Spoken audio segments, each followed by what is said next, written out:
Boss.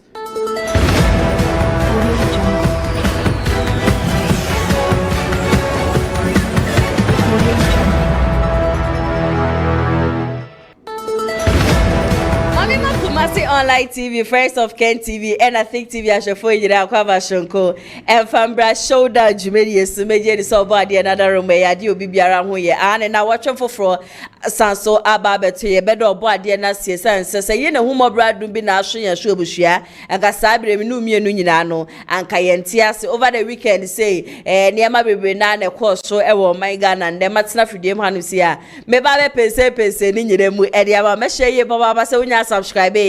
Or subscribe to the channel Emma Miana Adoma na channel wakleke so e dia ma video biara ye de betu bia no e ya dia obenya notification wo so a na wa share video we ama onu ebe ono so wa share e dia ma obi fufo no waka kire ne se na ya se wasa so agina edu a chese de yakoso wo man Ghana no enne wo ba be pese ni nyina mu ama mu nyina no maso etimi atibi jumedi e so de dan de nyina no menemoa e na edi ntena metuja wa hanum sei no na wo so comment section na sana dwentwe biara wo bia no na wo so wo de fa honom e de ama me enani de kai a wo hwe showdown jumedi so a program ye de be so mo Mondays to Fridays. On Mondays, Wednesdays and then Fridays ye ma communicators ahodo na akwanya wo me ka me ho e wo fidiom hanim sei ya to adwen ya hwehwe nkomo kwai o my Ghana be fa so betumpon ye de ni nyina no e be so mo e wo fidiom ha. But on Tuesdays and then on Thursdays there be ye menema bedwafo menema hwefo sorry menema hwefo eja me fire wa hanum sei no wo so wo ma frɛ abadwumedie no so na wo so de wo ma dwenkyerɛ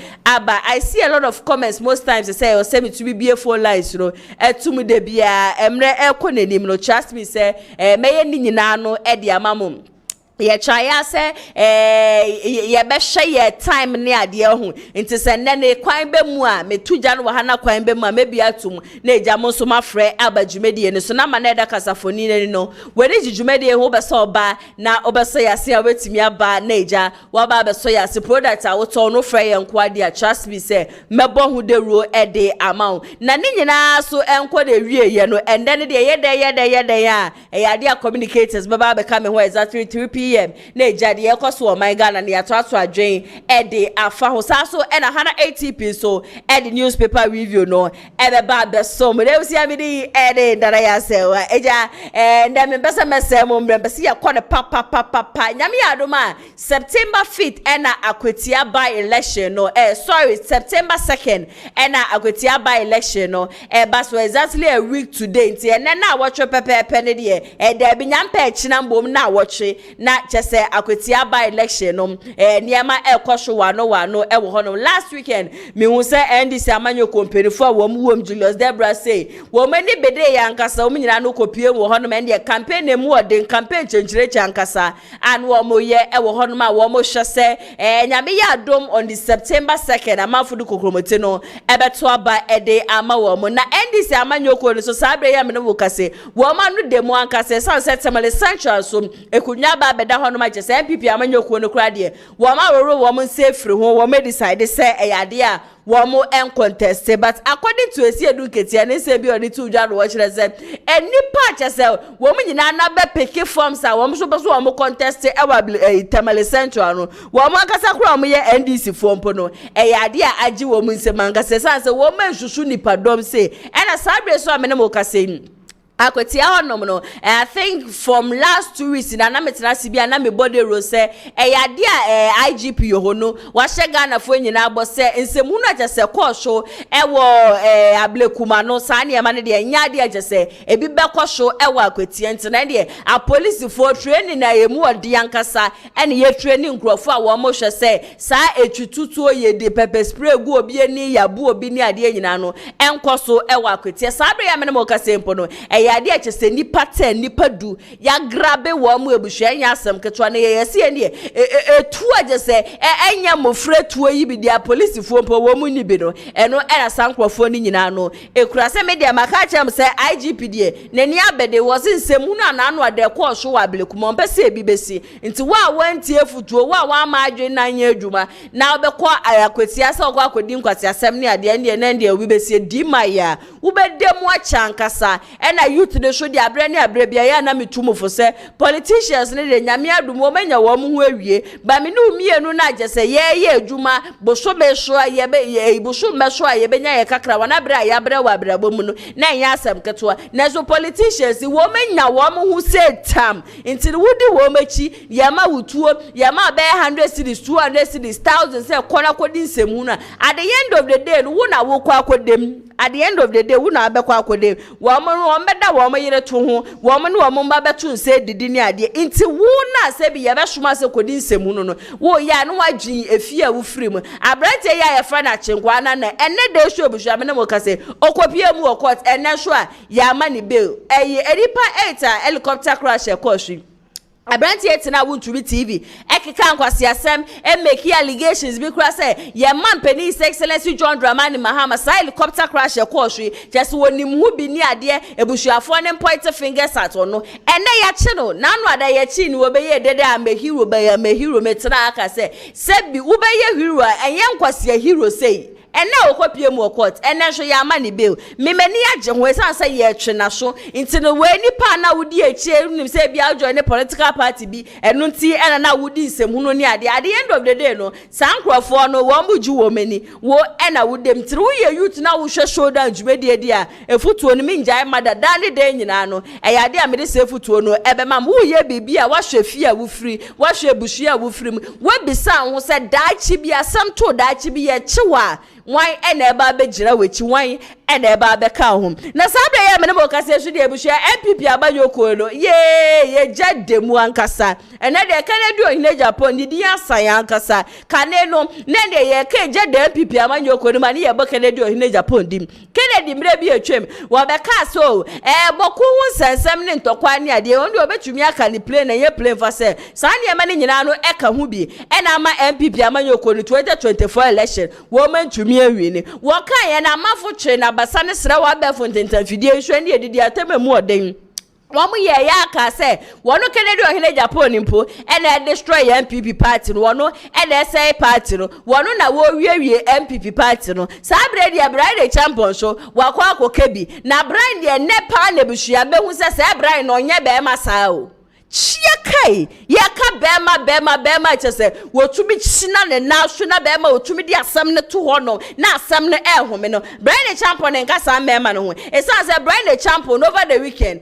wono so ne mafu di nkomo esrese nyame ya aduma next year 31st of January wo to an wato abade di ama wono BRYAN champion no na wo kasa ne mu no wo ba be kire se eye NPP amanyoko 2024 election wi a wo mo wi yenim gwase wi just reporter I just say in the history of NPP amanyoko woman Resign nimguasie wi ni bidano won do betumi aka say Dr. Mahmoud BAWUMIA enam boko ho ntokwa boko ho sensem mamprusidu kusasifo won ntokwa ya just say peja di mu ya nanse ya tete se di asomdwe ya be sane ema ni nyina no ka no ye no so onom won fa blame ni nyina no emfa ma Dr. Mahmoud BAWUMIA san say enyo no ana wo no weja wono ne ye wo ne betu mu enti ade na to na woye den ya aje so wo mu bi but santokwa no wo mu wogidie bi se wo mu ekofa candidate bi am woye mamprusi ni anaso woye kusasi ni wo mu de ne ba yade aje santokwa na wo bokoro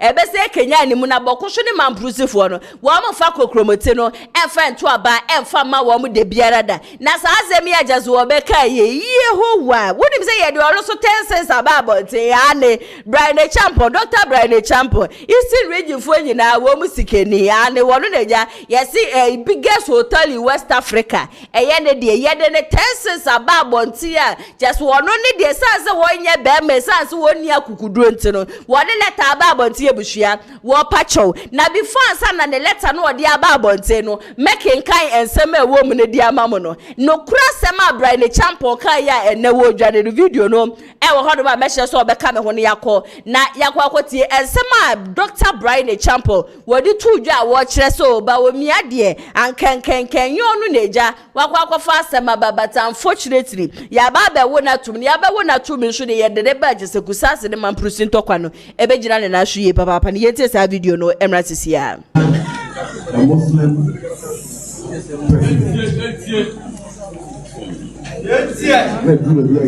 a Muslim president. And I still believe in that. To be a political convention, we say we don't need a president from the north, or we don't need a president from the a Muslim or a northern. Nobody can convince me. I still believe that because our party must evolve as a national party. Nobody can convince me. But we need the first thing Emma put together is power. Two. In selecting our presidential candidate, we need to select one, even if we are going to select it from the north, one that can win us power. And I have said it, that if a Muslim candidate now, or a Gabumbani, Gagatini, or a Bimoba, any other tribe, or will be a problem, may make that kind of chapa and come out of the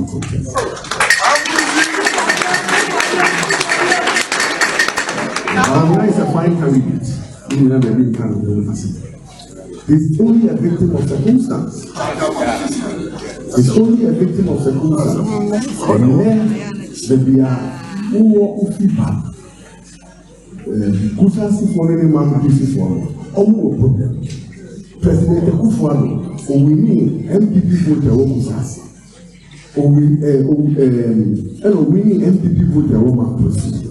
President Kufuor or winning NPP vote the work with us, and winning NPP vote the woman policy. And this answers to original conforming. I am a Faba and Yapa. And in 2024, I found a call. A free OT, adequate upper east, upper west, and northern. Upper western region. The Lucy is a woman. It's and you are a victim of circumstances. It's not your fault. I may know anything, but we cannot wait. This situation, we and I have one price for him, which we have solved in 2028.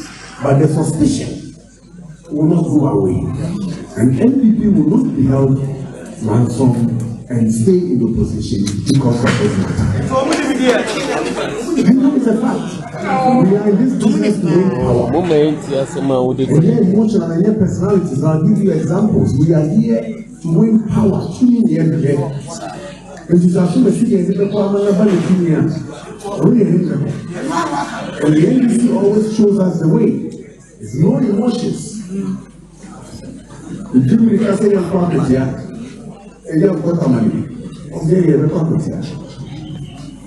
Sometimes we get carried away with emotions when we have to do the politics. I would have contested them. So my election, my election, you can't stay at the papa. And you can't point out fast one. The boy. But my election, you know the day. And we are a political party. You say, you have got Kamalinu Krano, then I contesting how I 2028, that is what we want to do.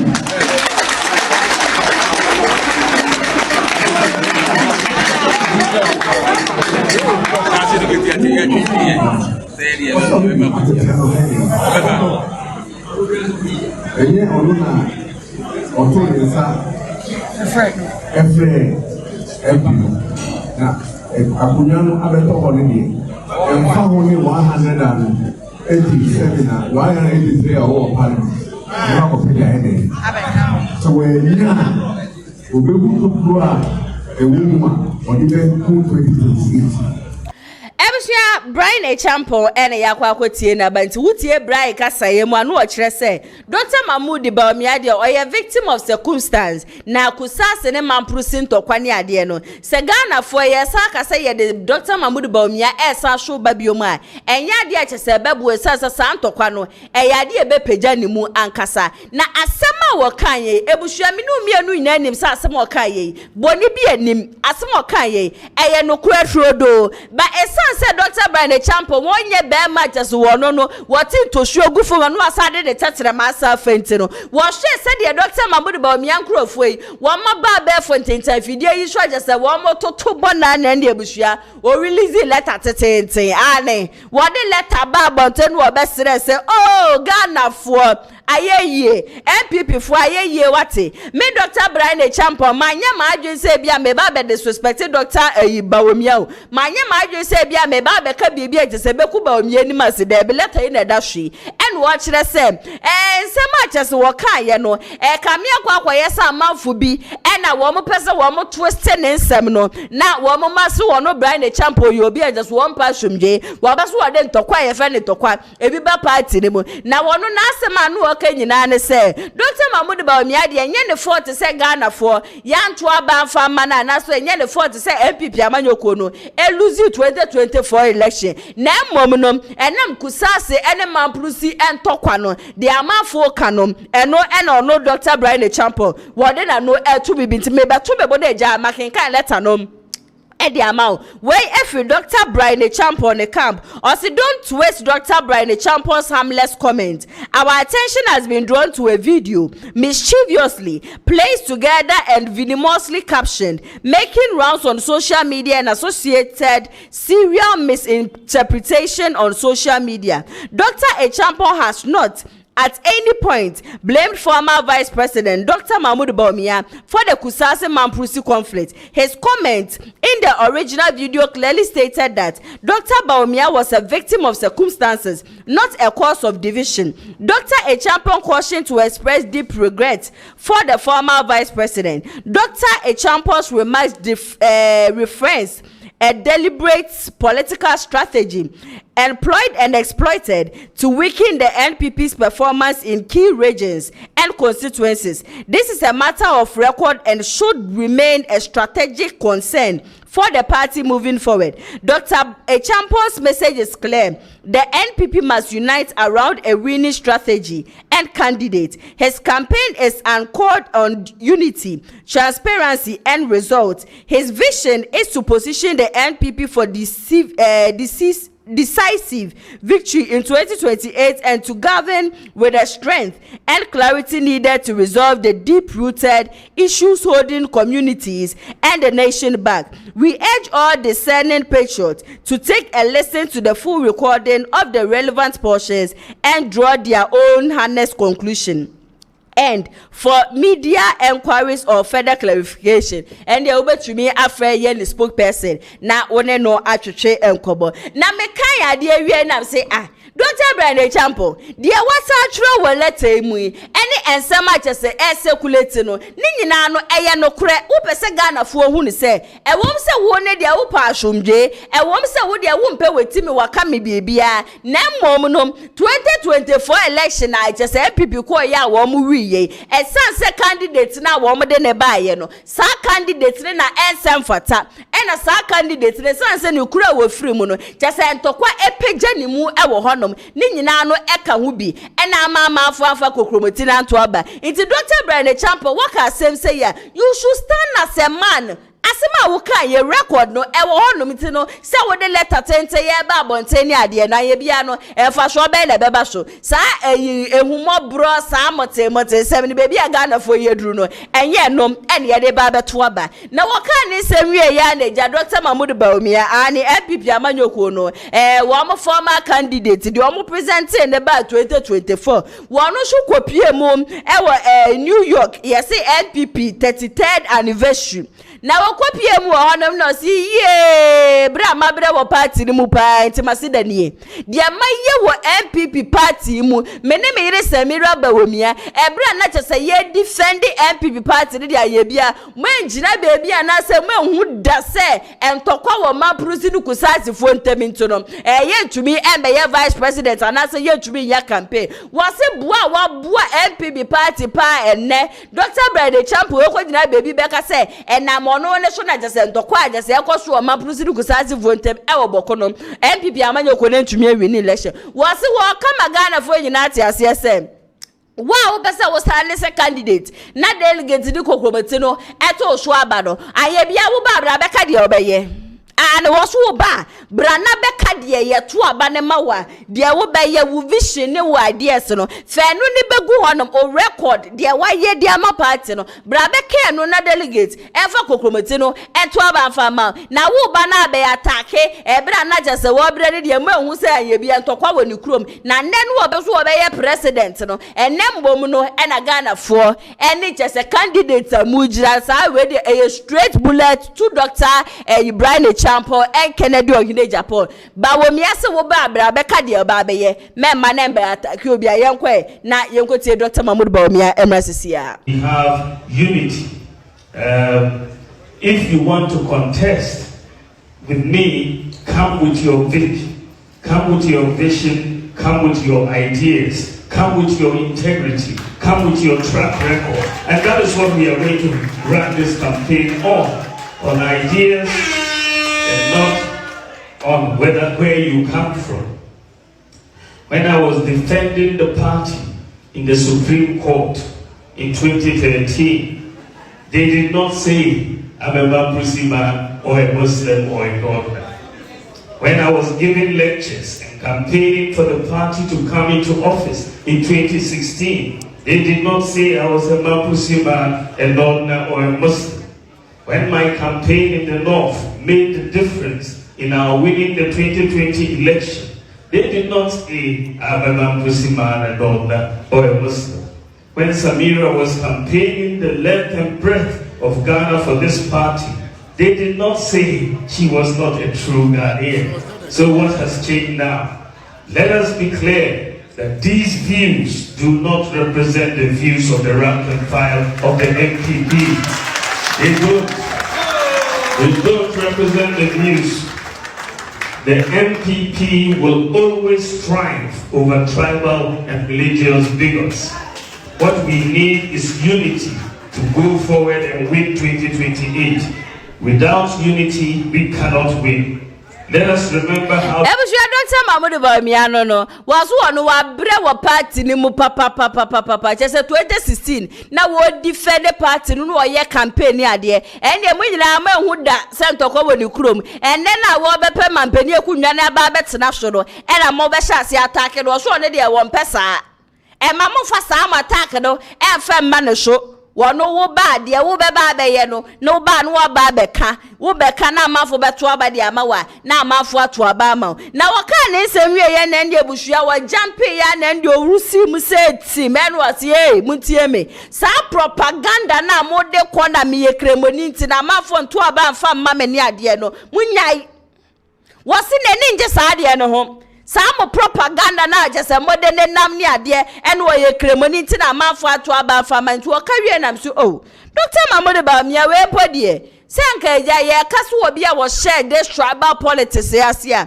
anka ya wo esan se ayawo na wo ne wunianum kremofo ko hia ye na wo ka kire wo mo se we die ye de wo mo anka se wo mo die abanti no wo mo fa kokromoti no ento aba emfa ma wo nti wo be ka enu ne wie ye no wo sa so ne amafo fufuro ko hia ye na wo sa ka kire wo mo se wo na wo ye kremoni no ye amafo adwen se bia na NPP fo wo mo fa kremoni be di party ne nim da so this time ne de wo mo de waba na ba na wo mo de waba no wo mo be tuo ba ne dia ma ma chese yenti bemufo akra no ebe buru ya adwe ne yenti ase so nti wo na wo be ka asasemi na afidie wo nuanum kremofo wo ma nto aba na afa ma wo na sa amafo ka eto de bia wo se ne emebi wo no ma Dr. BAWUMIA wo ti ase chese BAWUMIA wo we yebusua ade wo chira ne se wo be ka kire se nam ne so na NPP weye BAWUMIA on pesa sa statement they say and na mono BAWUMIA so na NPP losing 2024 election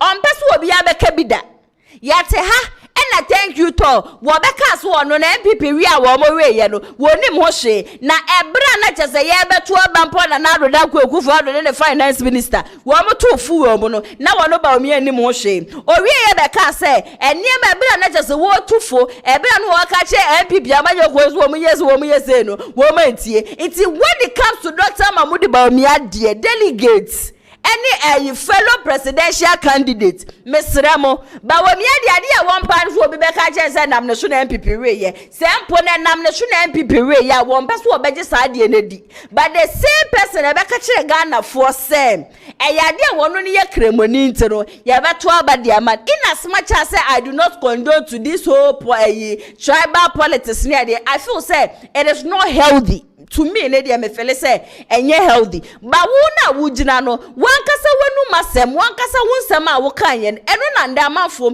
eyisu egesu wo beka kire Ghana for say enam say Mahama every north wonso free north say one do to aba na say Mahama ba nobody from the north would come and then become a flag bearer or come and win election into wankasa wunsem a wo kan ye no na nda ye yisu egesu now when it comes to Dr. Mahmoud BAWUMIA yeah, the bonus no we are was yane and parliamentary candidates we honor were Christian now so me na me ye Muslim no me kra me nya more votes eche yo no na we ye parliamentary candidate or ye Christian no wakasa asem na me see ye Dr. Mahmoud BAWUMIA se wo be ye sa comparison ne pa dia in fact trust me say emwa ane se wo na wo ye presidential candidate no wo no nya more votes si nipa na wo ye parliamentary candidate no parliamentary candidate ne de hia ne se ne constituency samafo beto aba ne de ama no de hia na ne so obedi nkonim nti ne se wo BAWUMIA no nya 100 votes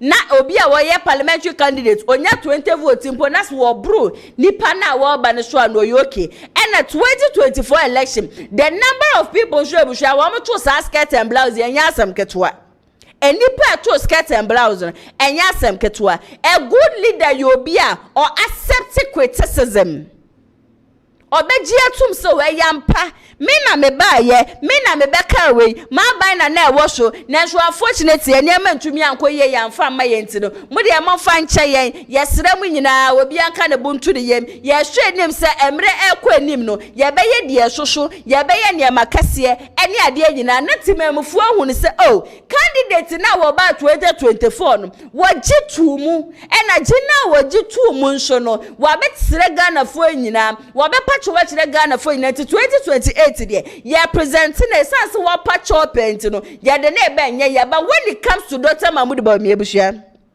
BAWUMIA all accept criticism da one jin to musa nomination na NPP amanyoko na we ye na you as the flag bearer the enam wo so ye go blame wan na no adanko de she na na adanko egufu ado ene ye ne se Dr. Mahmoud BAWUMIA you were leader Debbie Amekase, I will never sit here and say, Dr. Mahmoud BAWUMIA is not a fine gentleman, or you fine gentleman, now one should be a man penini bia, but some of the qualities of a good leader, sometimes I feel he lacks it. Good leader there, can't there, that's all there.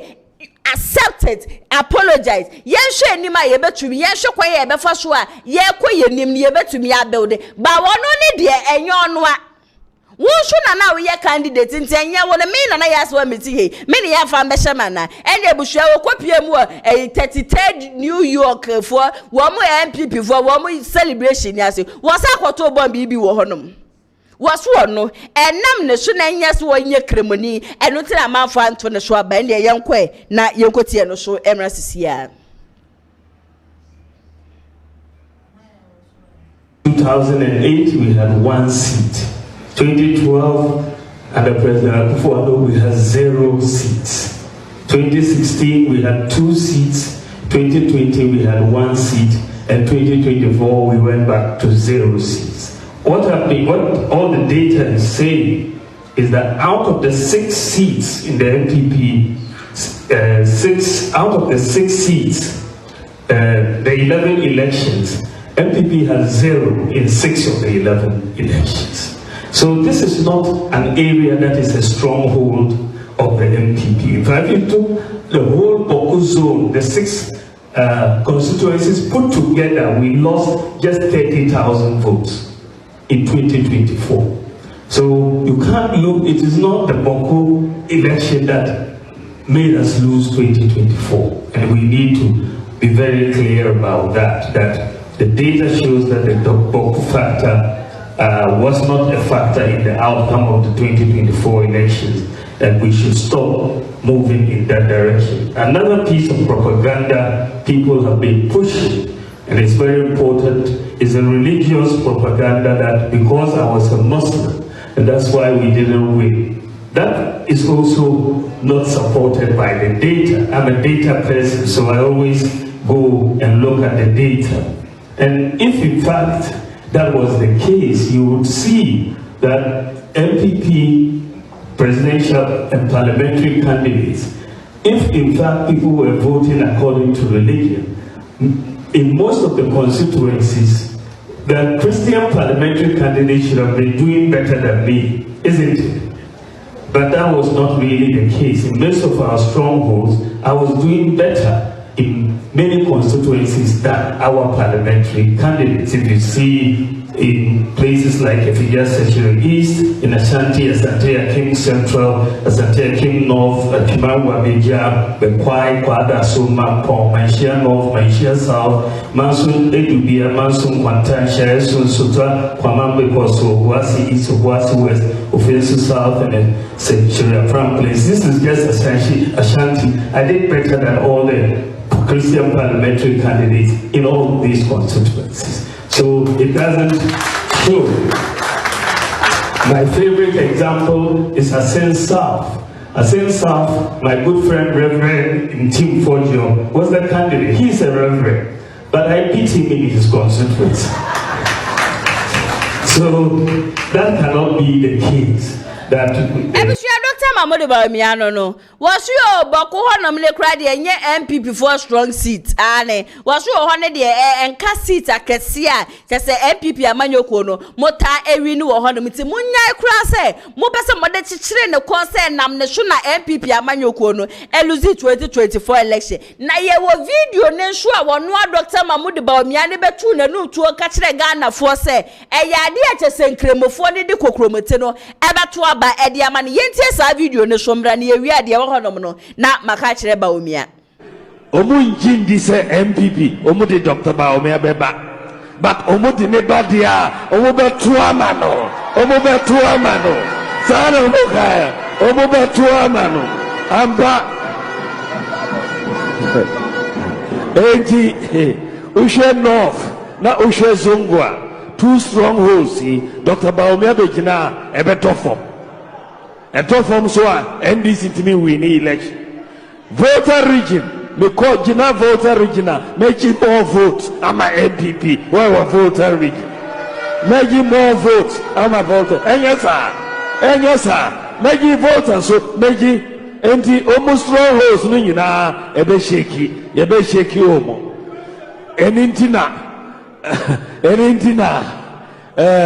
omusuro Dr. BAWUMIA sano enyesa because omunyina nim say me begina ho a mema omu showdown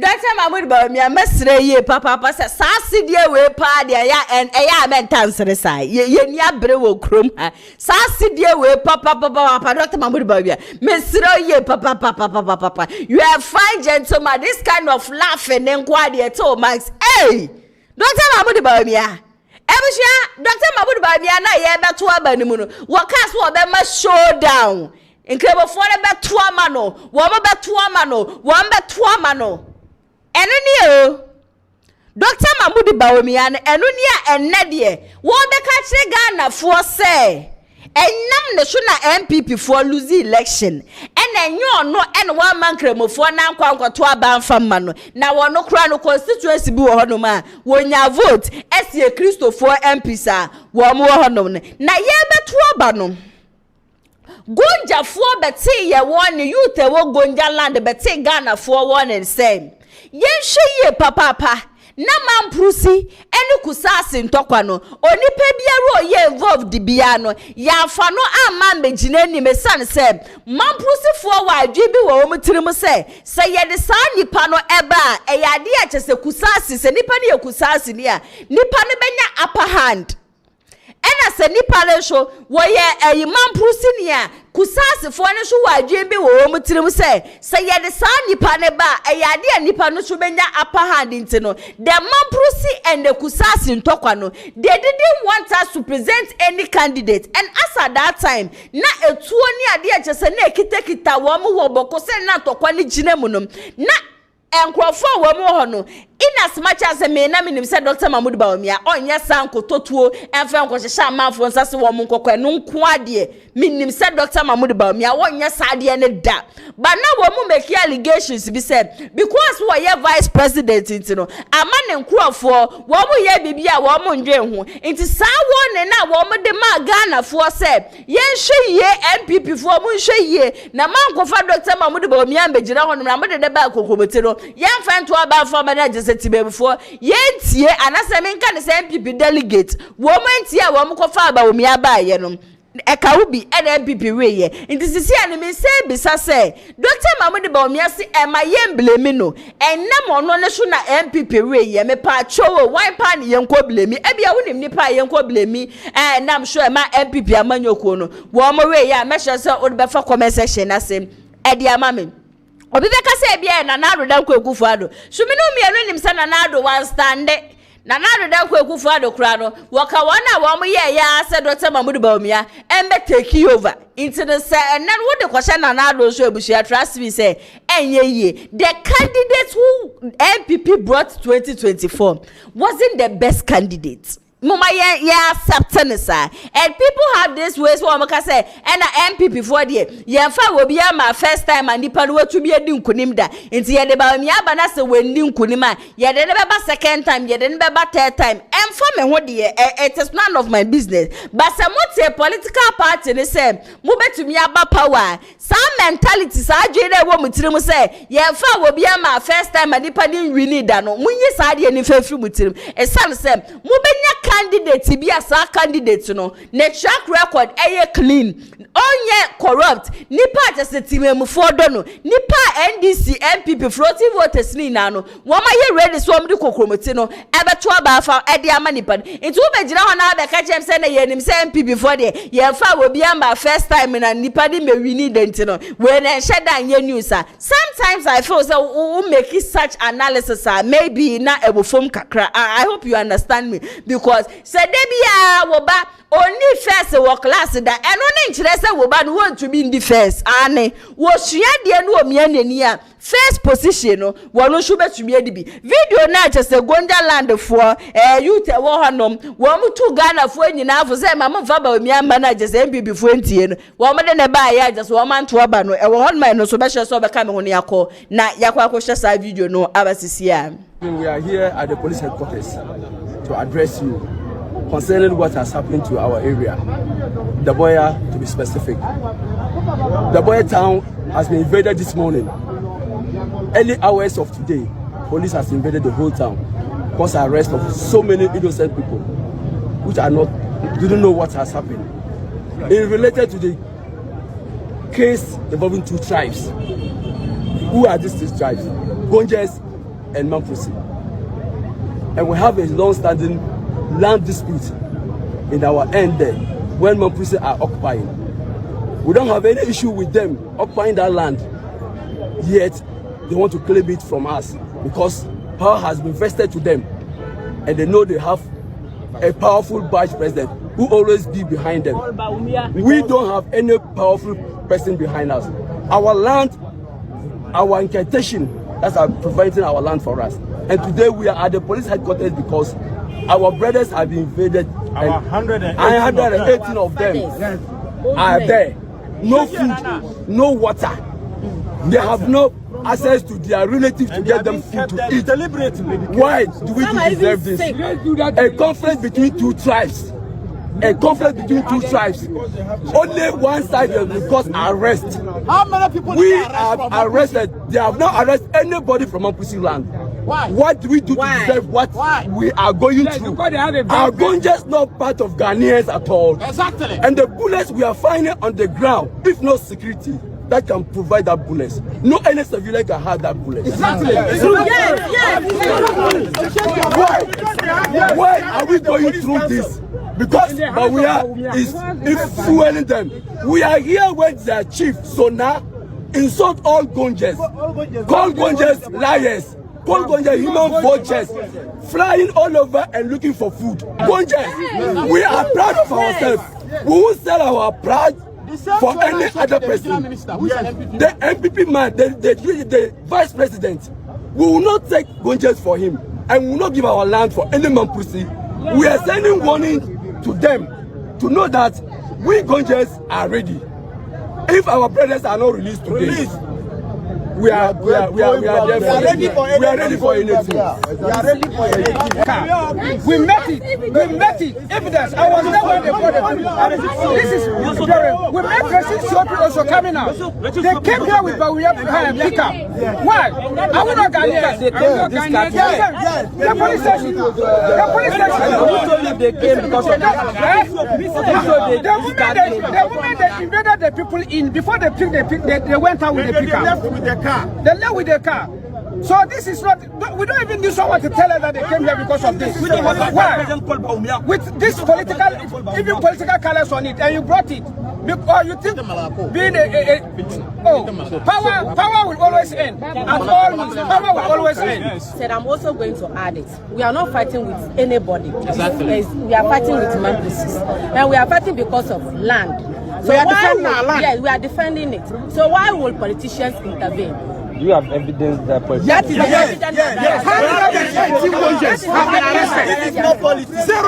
now they've arrested innocent men, old men. Some are even on medication. Why would they do this? Around 3 o'clock midnight up to now. Why didn't they go and arrest Mampurugu? Why didn't they go there? Why didn't they visit them? Why two people are fighting? And if you want to stop the fight, what will you do? What will you do? So did they go there?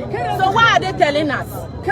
What are they telling us? We are disappointed. Why are they arresting them? We are ready for them to be released or we'll sleep here. That is why we are ready.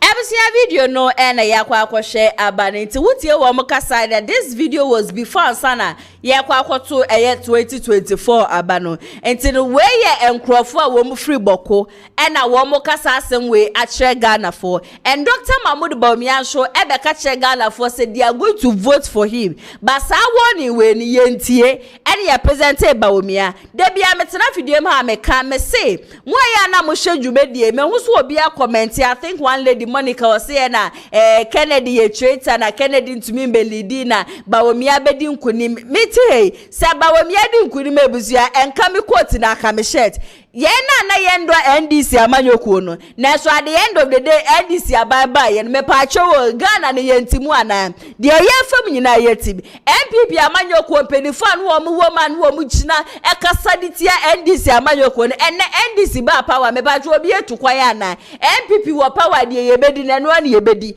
NDC wo power de ye bedi nanu an ye bedi na so ye ne ya fa to ye ho se ye bekoso ne ya kanokura ne de akire Ghana for ruchu mutan ya nokura ne beka de bia metena ha me wasem bia me ka se minjire baby enka da se Dr. Mahmoud BAWUMIA want to be meye mampeni wo krom ha anything is possible bibia betumi asi at any time I brad atamo ze kura free mu no menye sure se na John Dramani Mahama na wonani so se bibi ba besim oba be ye mampeni debi but that day wo ko adwuma no wo ko as vice president na so oba fie no na wo ye mampeni nti bibia betumi asi wo ye mayi mu twedi aponyankopo hatawe wono nko anenim die besi in the next minute ba ye ni de ye ka kire Ghana for say bokufo message a wo mo de ba ne say ye person ye present candidate a wo free Mamprusi a ye nim se BAWUMIA ye Mamprusi ni enti sa candidate so betumi aba obedi kunima age se entokwa na ekosho ewo boko no sa ntokwa no a stop e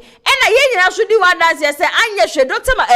John Dramani Mahama ba ye ebe chine mu a na nya asem ketwa e go to a time mpo a na e wo se na no ye na no tumfo na wo so wo bem na wo beka bi e de ma wo mo It is a net. Mo presented BAWUMIA biom. Na se ni nuanom kremofo beto aba ama na. I don't have any problem. 2024 me to aba de ma Dr. Mahmoud BAWUMIA. Ase we makasa 2024 me ye NPP ni me to aba e de ma Dr. Mahmoud BAWUMIA. Hana ATP e to aba ma Dr. Mahmoud BAWUMIA. Ye betena fiduem ha me anopa me twefo frɛ me ma me ne me papa se me sere wo mu ye papa wo mo nkoto aba ne fa ma Dr. Mahmoud BAWUMIA na BAWUMIA me ye mampani not because I like Dr. Mahmoud BAWUMIA or he was saying something na ebro sunti because I was an NPP member.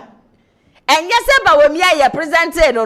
Now I am a preferred candidate and that's why your candidate was sure be and that's why your candidate me won't say to abana mana. Wababa ye bibi papa be the amount of my God. Debbie. I voted for BAWUMIA because I am an NPP member. It's in the Sabaya or to 31st January. So I'm going to fenchem.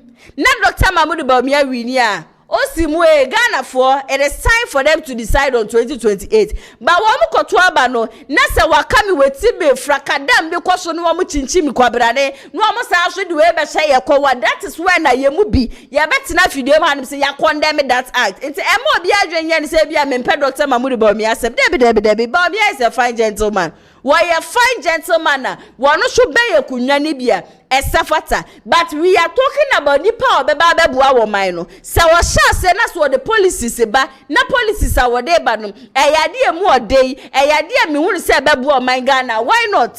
I stand for policies o policies the obebua wo man no na ye hwehwe ba se BAWUMIA entumi afa policy bia ma je se why should I come and sit here and then campaign for him? I'm not going to do that. I am a Ghanaian, yes. Me a Ghanaian be jina hodema no kreno. Me a Ghanaian just a candidate or bebano. Nasemo beka na beto makuma so na me usho beboa ye nkwadia. I am ever ready say metro me support the amanti. Mo am prepping na ya na mo ba comment section na say na BAWUMIA be winning na de ye hye ne emfa me patcho de bi. Me ne de Kennedy na me hu ni say so oba obetumi aba bebo my Ghana. Last week Friday metina video maka chem say Musa Dankwa wase wakwa ye polls bi na wakoye ye no Kennedy ohine Japan nya 17% and Dr. Mahmoud BAWUMIA enya 52%.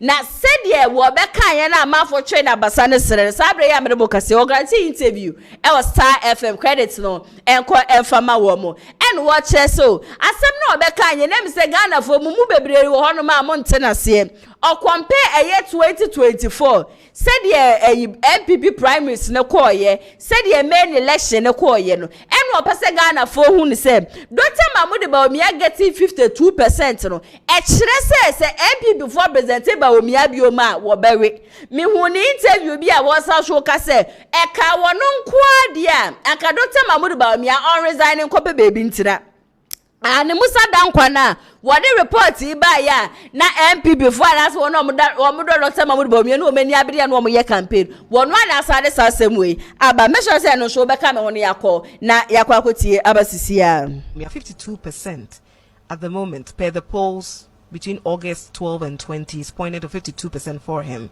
and Kennedy Japan is trailing with 17%.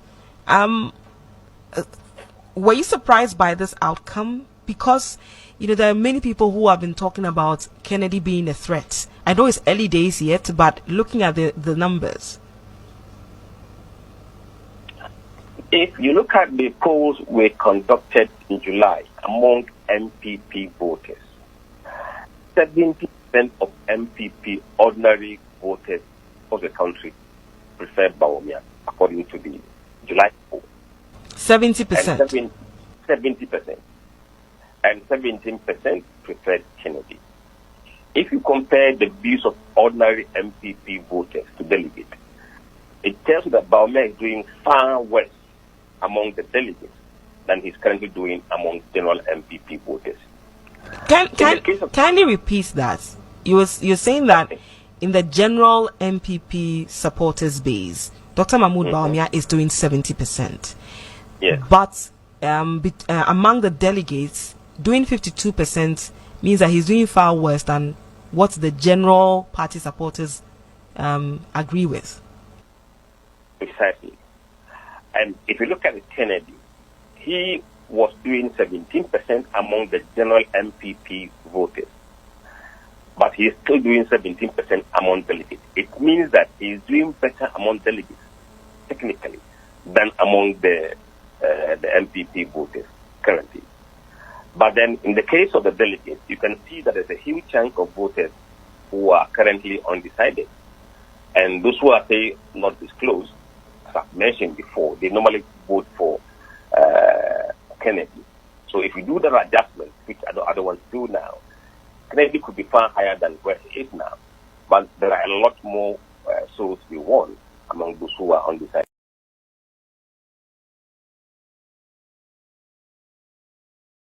Musa dankwa ena sabri yakwa kotie ne nsem no abadintire sedie na amafu jubilate di ade no ese Dr. BAWUMIA the delegate 70% and the ekura no wo betumi aba but when it comes to general election na Dr. BAWUMIA west into no say sadia wo de ba ye no na amafu bebre nante ase owie ye so say Kennedy or in Japan ne 17% a wo no de ba ye no he's still maintaining that 17% ane both NPP primaries both general election BAWUMIA de na drop enu ntiro no kwa de ka wo no kwa nkefuto ba ko de be man senga BAWUMIA ogope bebi ntina ane na Kennedy or in Japan emrahara ATB atenase wo de newspaper review no eba besom ye nebusua wa wiesu ajasemate asem bi ewo masuma menko amintumi efa nhya me homi wi a mede ne nyina no ebetu dwa ede amamo ATP nana ya se bibi abokode yesu adom na nso e oba de na daroma me nso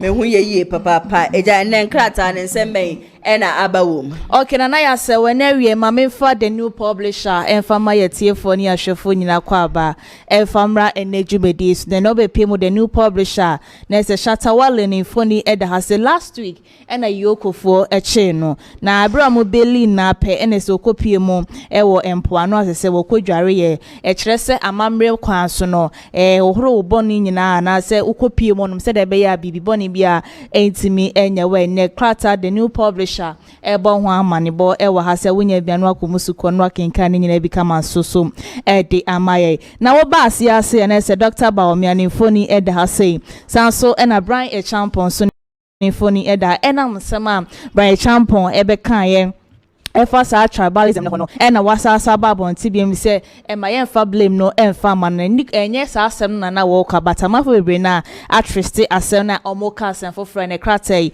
kan wasem enso ewa hase na oba ne nchemu ase nam galamse a se yenso science ase na mo se ye japade wo manga na mo ase na yekuani bia na wo kọ eye adwe okọ yekua okoto se sa na petini bi da honom ye galamse site wakwa to ma ne kwaya ya ne kratai kan wasem ewa ha wonya bia no akomusu kwa kenkan ne nyina bi kama so de amaye mamefa onko daily guide na be pay mo daily guidance so a na se BRYAN ACHEAMPONG ni phone eda ase ona sin sama ekoso social media wo mu se last year over the weekends no wo be kan se Dr. BAWUMIA mamprusi ni kusasi entokwa no ne gina so MPP amane ku 2024 so mo we potodo eno o chire maka se asamanfo bebre na atresti asem na so mo ka different no no enye sa na wo pa aka whatever letter tenten enso e de ababonten na wunya daily guide obekubu suko no akenkan ni nyina bi kama so e de abaye na wo ba ni nchemu ase na ese galamse fo e na yese ya che omo omugua se na wo kopie mo wo western region eye ba bi ese omoye rubber no enuane ewo honom nyina no omotwitwa enuane nyina e de ego ese omo de honom adane galamse site omutu galamse enne a police fo akwakoso omo paachi a yedo omo akwakopie mo police station yedo omo kwakogina na court enso di ensem no ato ba bi ese yede to Dr. BAWUMIA so ni foni eda ha se wokrata fe to so miensa na ni nyina ha BRYAN ACHEAMPONG over the weekend ensem a obekan ye ene gina so ma Dr. BAWUMIA kase ase yesi a ne tribalism ne radio say propaganda no you too much do into obesrada say wo pese wo lead MPP abanuko na say wo ye campaign aton ho member ka different thing bi na class daily guide ka WhatsApp enso wa assistance na shatawale enso ne phone da hasabra yoko eyi no kopie mu onpoano ekwadware ye no ene class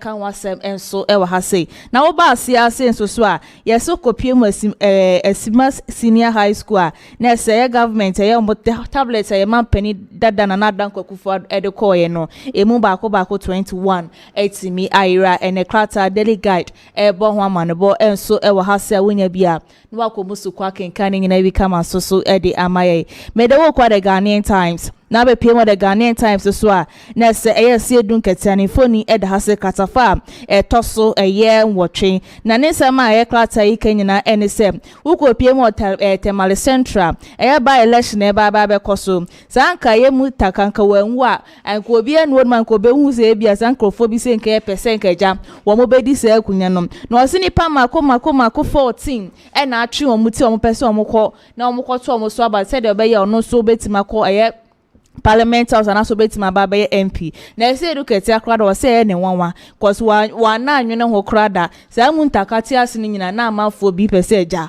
omo na say edifri no me krata eye the Ghanaian Times e kan wasem enso e wasem say so na wo ba ne soro ase so na say man pani JDM abra wo kopie mu e wo eye Japan no ya na wo no omo akwa kodin koma fire Greek no ho ene omanya di eye 100 million US dollars eba bebo ama ya agri sector no bibia so akọ wano enso e wa hase sa so na ye book researching allowances no ye see 2025 ka ye bebo e wo hom e ye 712 million Ghana cedis e wo my Ghana mu ase a e ye education minister enso e dia betu dwa na Ghanaian Times e kan wase enso e wa hase me de wo kwa the chronicle na be pimo the chronicle so a na se Dr. BAWUMIA ni phone e de hase kama na ni nyina ye BRYAN champon wasa so abeka se nye de na wo kan no na naija Ghana fo asho mo mattress na mo kansen foforo so se Ghana fo ada mo nkasa wo no nkasa wo yi BAWUMIA ne fan kosi nte na onya bia ko musuko a no akenkan nyina enso edamaye na kwatia ba election no nyakopon on the 2nd September e na nyam patch na ni week pepepe e na eba be koso a ye hu se enkrofom makomako edu a ya che wo mo ese etuo egu o mo ka mo enye fedi agri a che wo nyina ai na ye sra IGP so on for 9 fancy from said e be ya o mo na wo mo so asa atuo nyina begu o mo ka mu no ye timi a che wo mo ne kratai e kan wasem enso so a kratai kra do wasi nipa 5 but uko social media other platform ni so a o mo enipa eduntunya krata ni bia katafa etosu mienu ene miensa obekomo suko no akenkan nyina bi so edi amaye na ba katafa etosu eye dunnan so a na se BRYAN champon na kase ena o 2024 no eye de wi na oban no esimi ekono bad economy no ena ejina so man NPP amanuko no ere poto nyanya se bia wode no ho ekobo yes net no ena ejina so man NPP amanuko no ewe ye ne krata e kan wasem enso ewa ha medo ko daily guide daily graphic sorry na be pay mo daily graphic in so a na ese gamanche eye homo hot 2025 no ese okopie mo wo ye nananom so ese okogugu nsa ene krata enso e kan wasem enso ha 2025 BEC results no so no ya babon tianti se wunua bi etro bia enimoni mo betima kwa check you see nyakopon bo on the 18th of October wo mo ekosuku a ansa oba soro ase ya nipa numa ese ya che omo a ya hu se omo di etu e kwa kopie mu ya akotia ne so daily graphic enso e kan wasem enso e wa hase ma me fa wonko e daily gist na be pie mu daily gist so a na ese free ya anka ne phone e da hase kama na ne sama waka nyina so wo ayeye prophecies no adosho do dev prophecies no adosho too much do ade wono na wose ne office wonom no wa ya nka se won fa magic prophecies bia wo no mitiye mo amode ba ni nyina ye so okay wono wa pa bakra se wo je se 2 minutes wo be hwe so ana so wo je se office ni se wo de be ye se adwuma na ene diligence e ka wasem enso so e wa ase san so na BRYAN champon Dr. BAWUMIA omofoni e da hase ni nyina e over the weekend sem e kokko so ni nyina no enye tai eka wasem enso so e wa hase na ya Rich Hospital ya rough ne ho sensema last week e beto so social media eka se we pray nurse ni bi no nurse ni de ne court no so wo je 7 million Ghana cedis a esi na da ya rough ti so ya hwe se ya rough so obetwia na se wontwia no so krata eka wasem enso so e wa hase so na over the weekends no kopie mo social media ya sin crofo mako dumienu kopie mu water cradia no kwa ritual sa ya che wo mu na ha ne krata ideologies kan wasem enso wa ha sei sanso na ya mean enso so etutu bi de ma ya mampani JDM no ka se me mampani mi kura mi NDC ni mapa na so ya anti galamse a ekoso wa ha sei tax force for no wo mo jeje bribe dodo entimasa for ni kire ho no me na sa de ekoso ni nyina no eto entimi entwa wo kroma sei ma me fa anko daily post na be pie mo daily post enso so a na se Emma Penny JDM ni phone eda hase sanso eno kopie mu ewo Japan no omusu ni phone eda hase ni nyina kire se esi anyakopon aya adoma esi anya $10 million e de beboa ma ya Greek no etimi akoso ye papa kasa fe to so ensia na se rekopoku na kasa no se NPP abanukuo na ekwo no wo mu jasika 9 billion e ka omode ewo ya Greek center no 9 billion Ghana cedis ne kratai kan wasem enso ewo hase wunya bia na wakomusuko enso so ede amaye mamefa the Ghanaian publisher fan sorry so na Ghanaian publisher kratafa toso biensa no na say Dr. BAWUMIA one BRYAN champo boot for boot ekoso no eno so kratai ka ho so asem enso so asem na abepie mu ase enso so a na so pon kroma wakwa kosi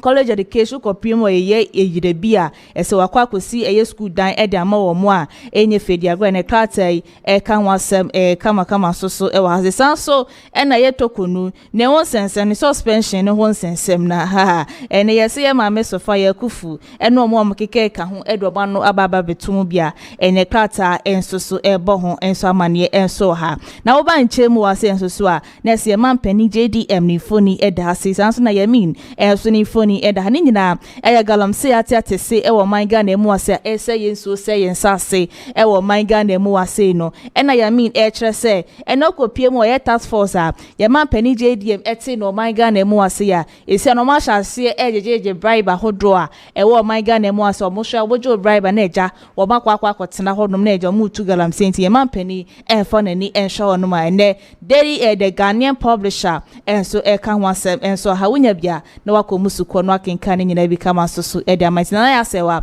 mama fa the Ghanaian publisher enfan sorry krata ni nyina so na fa de aka nyina eto asoma yetiefo ni ahwefo ada ne den no mojebre etie okay hana ATP meda wasiye papa na unim se NPP amanyokuo no wo mo communicator ye friend no Abubakari Yakubu and yesi BRYAN champion be ye program bi any say ja woto nsa e the friend was BRYAN champion akoka se Dr. BAWUMIA election no esanze yenkremufo nsensem tribal yinti no letter no was program no nsia sende nsia se ochena onsia ongo ATP and any newspaper review no some ye enche kra me communicators ni na no betina se me ka che say exactly 3 pm ya dia wo mu beji wo mu edwa na ya twetwe enkomo ede afa oman Ghana ho na ye nwemu ewo akwatia by election ATP di newspaper no eba no o ka che say enipa 10 ena ya grabe wo mu achese ne ye ka etuo mu tuo abusia ebihihye wo mu ho ankasa wo mu nyina no aye ready so wo me ye NPP fuo so wo me ye NDC fuo sa abre ya me mo ka se de ya de me ntumi enkyere ye choice police fuo wo mu mbeba abonte ye beba be ka bibi na ya fra brantie bi Camel yes ye fra no amasama broni ane Camel amasama broni en wo de se bia ba abonte abusia wo kyere se we de ye kokobo emu wo de pa no de ma NPP amanyokuo no esan say o si NDC fo wo mo be kenti be ma bole de vigilante fo ya sua wo mo bi e de akwakogu eye akwatia na just wo ka just me na me te ha na busua me ni evidence na we na me tie ne nsem ni wie na me say ye we de IGP yo yo no say the abrante e ka say na just wo evidence papa mo je sua gu shu de Ghana fo amene ye pese ye de kokromoti kwa akoto aba abepa adwuma de am obi maame ni obi papa na ye ntimemofo ne ye bebo ye tu aba beku ye ane ye pese sa de ne ebi besi enti ye sere wo mo ankasa se de abrantie ye frɛ ne amasama broni wo si fa ka sei mesre IGP so obeto sa de afrɛ no na bebi biara evidence ni hye bia no wo tumi enka ne sa mema wo mu kodi nyamra sam nyame yadoma on the 2nd of September ye tumi grab wo mu nyina ane eno na Ghana for ye hwehwe na said the abrante ne kasa no sisi ane de wo ka bibie na wo hwura na wa hyeda de allegedly wo de aba beta ho nti ende allegedly ebuhua wa ka ne be boto ka me ho ne yenkɔ na yenkotie emra sisi a NPP penifo me ka penifo a me kyerɛ national leadership menya report bi report no kyerɛ so far no NDC edomo vigilante groups akotia twice, and information also kyerɛ me say omo prepared to go back there again, and part of the information no is alleged say already no kra no omo di nyama meka nyama I hope say muti ase into 20 nyama bi akotete. That's a alleged your friends are unconfirmed, but that is the information menya. Omo national organizer. Some share video na online. National organizer. Edi ebinum edi kan ko ho. Ena omo asan ko ho bio. By the end of this week, minumu ka say some of them will go back to Akwetia. Nyomu yani nyina is in readiness for the by-election. In the NPP penning for Mamufa the by-election for granted. Nya omukoya wa Blake no. Information I mean sa can say person omukoya worse than that. Worse than that. And the Mamu dream say NDC is going to play it safe in Akwetia. Intimate as quickly as possible, no. Some petition the police service, any the military, whatever is the best institutions are, including the president. Say this is the information. Ma picky and intelligence are the party ya picky. Say NDC vigilantes no epese omunkoye to trust them ho. Yes, may take things for granted. More when your police for you the police for echo a Blake Manoff without even a handcuff. It is a did to trust them crap police ni no original hono. Nyomu bani so no ontimi nya hwi. Ebi no mpese omunye. Omu best tuma police for ewo ho, but they will not be armed. My press conference na interior minister ebeye ye no endada mo. Party penning for manin dada mo. Say ombechi amafo ni ensi. They know them. And mesre me party penning for. Let's take this information very, very seriously because Akwetia might be added again to part of by-elections violence. For NDC they careless. For now they careless. No more person when say they want to show say they can bulldoze their way. At TT NPP they can do what they can run us. They can run through the NPP at will. No, after all, then ABC. Into a penny for national executives. Wait there. Information menya. Me de betu ja. Because we enye kukumas and because of plan. I was say yamomun say no more starting shisha no yenim. Enti never we chire ni there party penny for me fro we chire amamu details. Madam say Broni ena yakwa akotie na bantin wutie ne kasa emu didia na chese dia wo kanyina no wani because ono na wodi information no ema NPP amanyoko nti we dia IGP na migusua asere oye papa se aka obeso nimu ahu na ne bebi agese NDC fo ko ye bebi a wo mudi etuo ne ne ama no ko hyehye ye no na wetumi akire me se mojeshuegu na dosu wo mayimu enya akwatia election just a day election how many constituencies simple and a wohodoma and as how many police stations and a wohodoma and also the ebema mafo ababe bru tuo de egu hodoma ababe kunkuma manfo said the IGP ankasa ne ne sifa abede no we list mistake ye bechewo ne ye chewo nso de a wo bedemu ankasa youth no ma mesha asem de kanka asem munsu enyansa enkwaje 100 cities ni 200 cities nkwatam tuo enkwadi nkwasi asem ntesa wo bedem for life ankasa sabra ya menemo ka say the babeja for enya atnasia enesa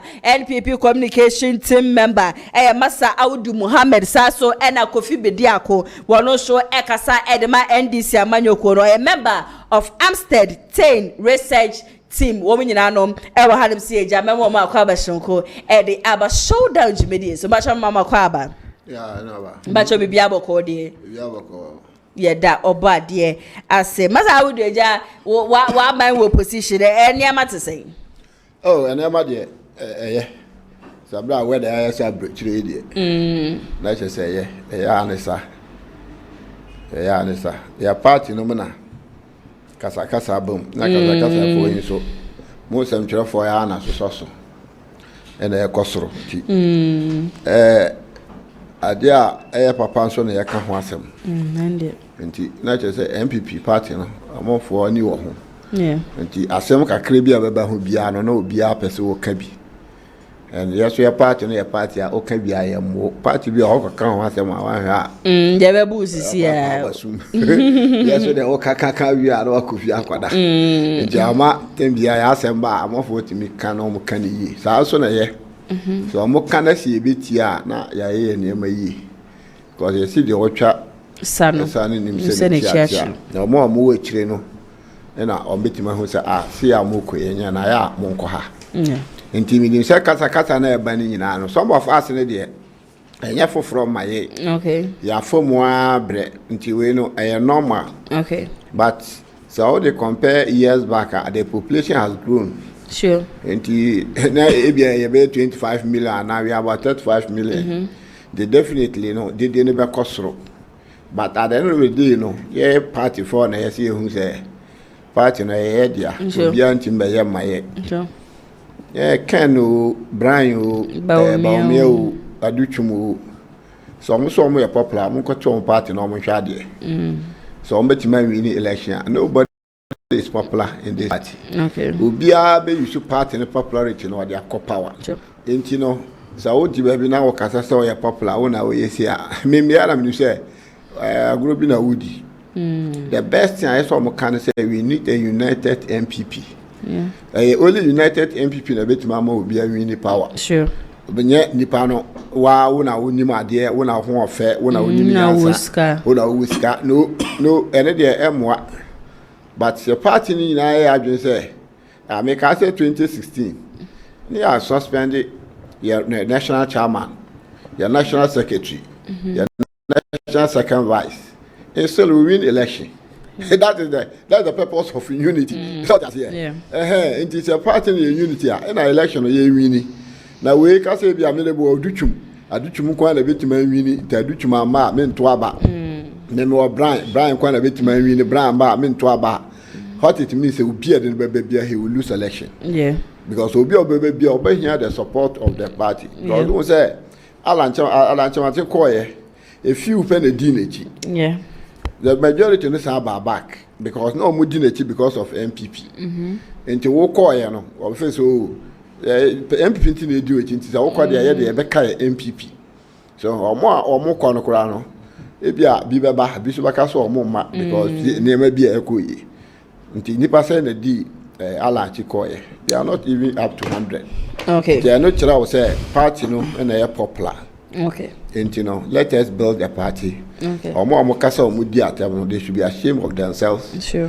Because BRYAN Kennedy ni na me hu so omo hia no me asatena ho no dia ho no mo di komo no mo sere. Na wuti baby na wo ko. Na wuti baby na wo di atem. It is very indisciplined, say. Ubedi candidate ubedi BRYAN ubedi Dr. BAWUMIA what to won kwaso because these people ba kukure ni ho ya onu ana wo fanka wo mpe because of politics inti na ya man nipa no ye di atem sa na ye na do from opposition ye di na atem sa ubedi president ye di abepem nde ada dia na Ghana for mo pe. Okay, yeah, but I would do and I actually can go very aquaba. Major Sumi Yaboko, Yamiado, Bibiaboko, the Obadia say, Eja, was so I buy the also near Mercosing. Oh, Yamiadum, and Yama Kuipa, Mamenfa and Chasronco, and Fama regional minister, Dr. Frank Amakohine, one me MC Honorable Evans, Chumesi. Juma omo bono na wotwe mu no ade a eso anipa isan se na asanteman adwen se anida so asa until say yenya the renewal of the mind a yenyina akoto ababum ede ma NDC na ye bae no so no ye say yi abrante mojamo no regional minister wokohwe na wotwe mu a atwa mu no a odi sinani so se every district biara no obekọ no akwa omo no ahwe de ne ma yede ekoso wotimi se ede mpuntu ene nsesan papa ede eba e wotihwe se ofori krum ya otu ho anamo market ya ATS ni yenya ho nsesan biara no nsesan papa ede aba osato asoko ofori krum asonwase so osako okọ waye dan ho no a hun se ho no gata kese bi da ho a emu niema afin adore mu a ensu kese bi ato a ebe ha manfo ho wa make sure say na mani nyina no or they put in place. Okay. Enti we hwa so far no so good. Na me come MC asem no so no. We say ene no mo share wasi no ase. Ene no mo hwa mo twere mo first paper social studies. Yeah. O mo twere social studies no. Enti honorable Chumasi ejina kunye so aka kire secretary South for no. At least here 6 senior high schools. Eka chemrante ni se omonko no monko sua de omosua no eno ane beba nti se enema bi ti se examination more practices no enkra no se do se no a o de apo o de ebi mu kra timi de phone kra shop no me gina kunye so aka chom se de MC ene mo aba school mu ni mo abedi nkomo no asa hye mu nkran no mestre school ni bia se de mpa bottom achi monko na monko twere kakra na ye de ya kire mu no.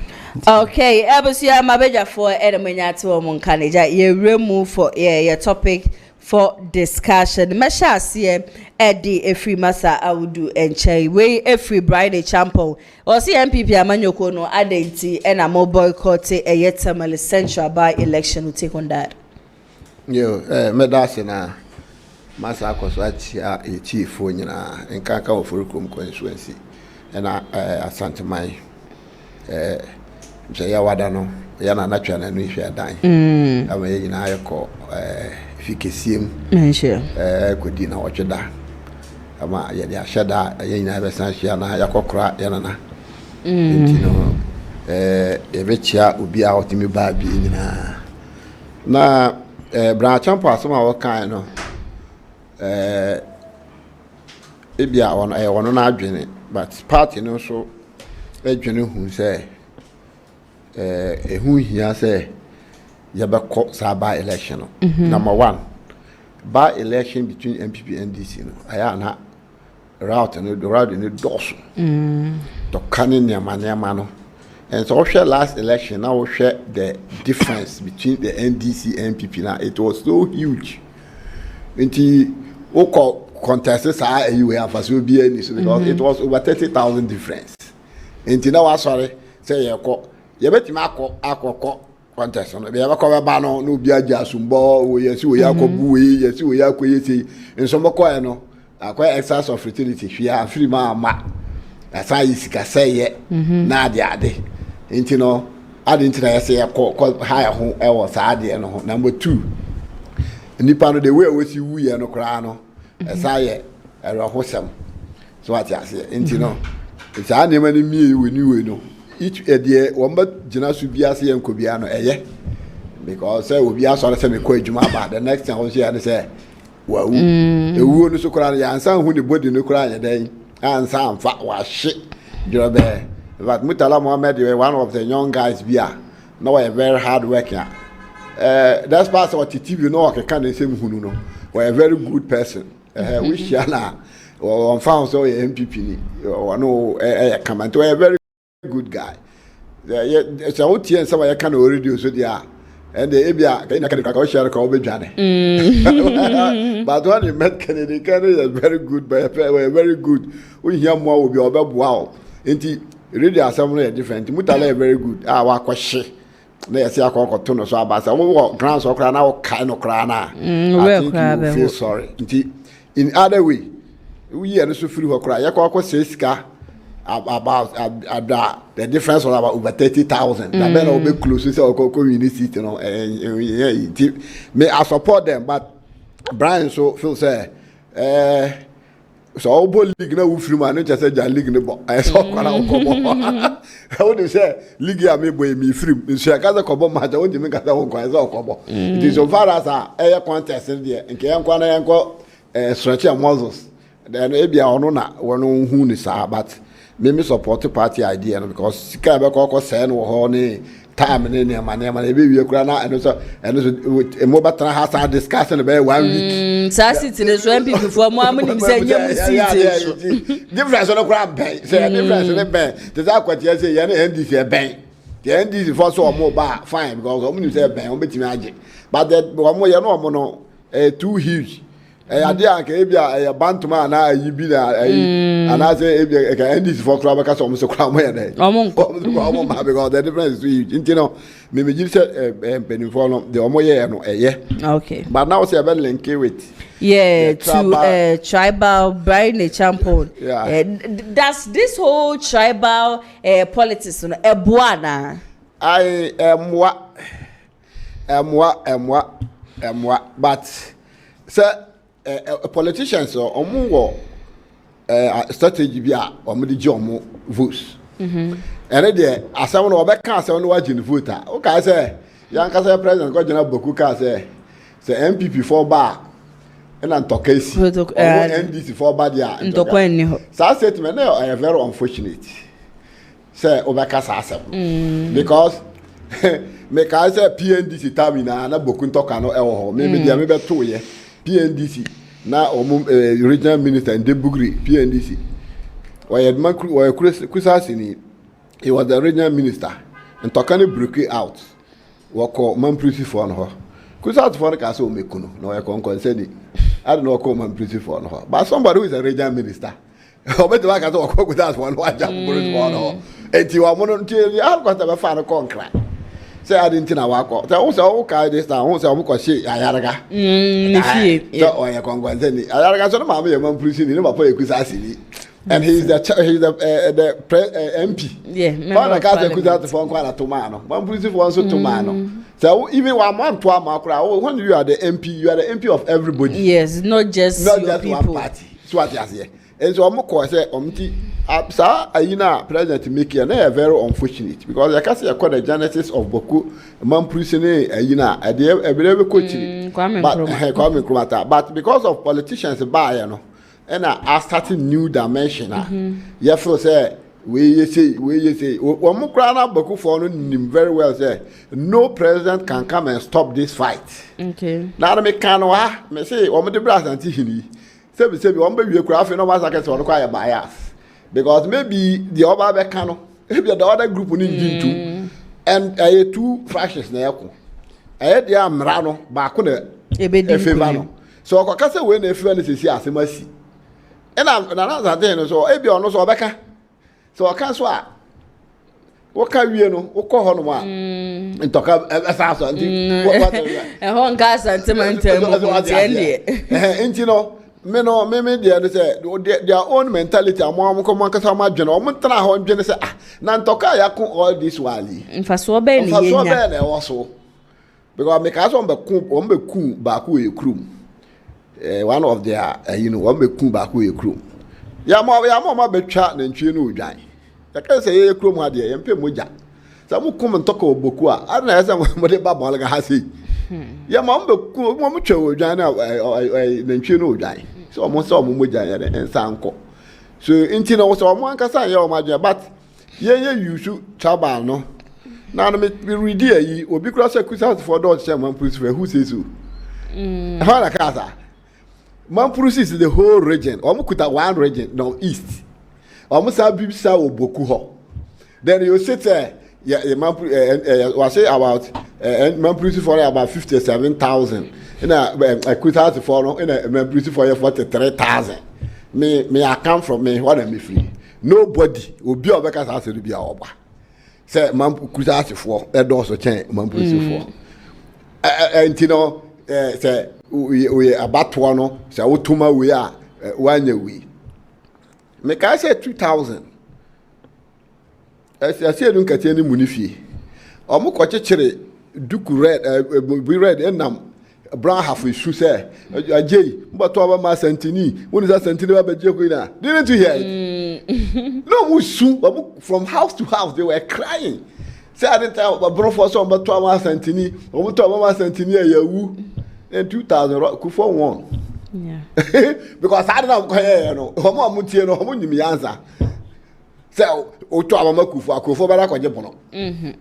Kufuor bɛda akɔgye ahafo but because politics munifie kura yɛ win 2000 yɛ ba yɛ ankyɛ kura no wu yɛ they made this kind of things nti mesrɛ sɛ saa tribal politics ne ɛyi no ɛmoa adɛ ne yɛ kɔ election na Mohammed na sigiri mama no ofiri sirim sɛ na no onya he was a man pretty sɛ na no onya no mo ntoma no same for they don't vote because of who free how they don't vote like that Obian himself the 5 northern regions, majority of them are NDC. Yeah. And there is the reason to Amuko NDC. Okay. Because PNDC taking 11 years. Maybe brother Penny no a DC. She said what the patasi CCR. Satan open Juma, this is called DC ho. Open moi, this is called DC ho. In the time I have democracy, no. Not DC for no honor. They were like presidents. Okay. Until Obia. Now when you are piano, I said, what aligned to the DC. Into ye fee, Uba fear, Yanancia, they have this phone qua. Because ya brano, or more municipal, or more municipal, and more could be a one and no bomb at that time. Okay. Into your 10 about NDC, no. Now, one also NDC, into I said, or Mufolo. Into that was the reason why Silver NDC. Into MP before you try as a benyabi. Yeah, try means so bo Ibina. I say Dr. Mahmoud, but I'm not here to me MPP communicator. I don't speak for any political party, any candidates.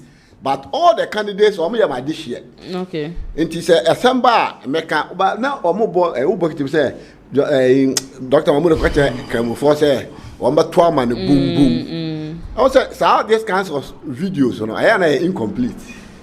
And it's our boss. Sometimes I have problems. Yeah, zongo no. NDC foreign the car say as MP form fat as money made.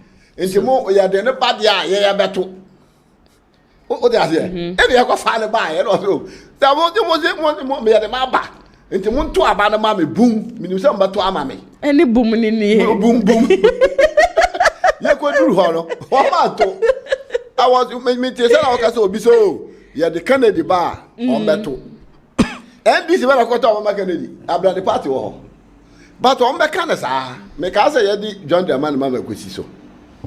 Now, the MP could be. You're quite not or more Mussalino. No more bought Dr. Mahmoud BAWUMIA Basso. Obviously, they will also be abandoned 2 months until next election on Beto. Is it true? What more can? But one, you the ballot box that show NDC. But they were shouting, "Oh, you have a trauma, one my Ghana, you're peaceful." Tell us if you didn't to know any papa. Next time, you have a trauma. They were just shouting. No more than that. Exactly. And you know, say or more can say, we buy. You know what they can buy, but trauma. What the can buy. And we ain't poor for the SC to about the main. Don't wait for the only people we need their votes is the floating voters. You will be on when NDC, when NPP, on the target. But who got targeted NDC? NDC need the area once to tell me any boof. No, but 2 amount. So I'm MPP need to be boof. No, I got my NDC. That is why a government be our power. A party votes were who send the party or for no more ento. Okay. And you know, sir, my young shed that die. Say we better.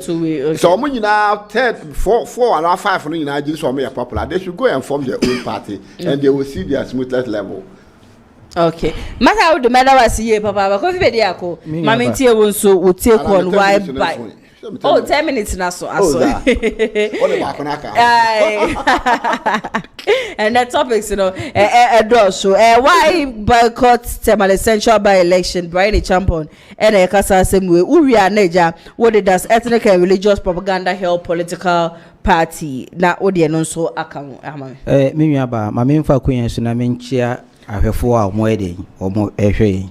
Na se ye nwa BRYAN ekoka se onti ase se MPP for uncontest ewo Temal Central no a ne se akwa se MPP no still na emunyoe esan se yehu ye ba bi otwe gina no na ne ba gina nanso we die ba bi otwe gina no ne ba na tene ho kra na ne ba ba akọ ene BRYAN esan se ye nyina wo kromasi na MPP for my asoti se Electoral Commission SCC omo ewo Ablekuma North and because of that no 19 electoral areas no kwampo omo nya de so mbekọ akoye de akwakoto aba ni bi omo fom ho ye de enhyem me nwa ba se omo secretary issue sa communicate de ba abontia ani be 2 hours impo na sa maame no atie si dwom se okọ no akwa contest ni ye se de party no ejina ya na omo kan ye no maame no anyede amfa anya adwuma na Brian so eya ade bia omobi ehu se sika na ya ade nyina isan se no na sade to mojadru ti Brian koye no o man 2 billion o man 2 billion wie no o sa ma $65,000 se emfa ma Brian chairman for no no mo hwe na elections na yede enkoso no muni nkunim BAWUMIA eso koma for 4 billion adutwum eso ekoma 2 billion de me kamna kwesi nyina ne se party no ka se yesi ginaye na ye ginaye yesi ni se Ablekuma North no yen de ye enko na se party for mo no mu na mu die di mu kan na se amanfo eda mo no mo hwe mo asua mo no mo so mo kofo akire edi sika ekom ekopuopo ma me ne se the party na aka no ma ne mfa nya adwuma no no nkwan ne enko a ne ye se party no mu mfa ebuo ni die emampanfo ewo enti se ene party ne de krata aba say because of say atrenchema isi Waterloo Central ene mo modern boys a wo fem poto 2024 manka seninti no ehun hia kra se mo de mo be ko sa about onim na sa begina ka se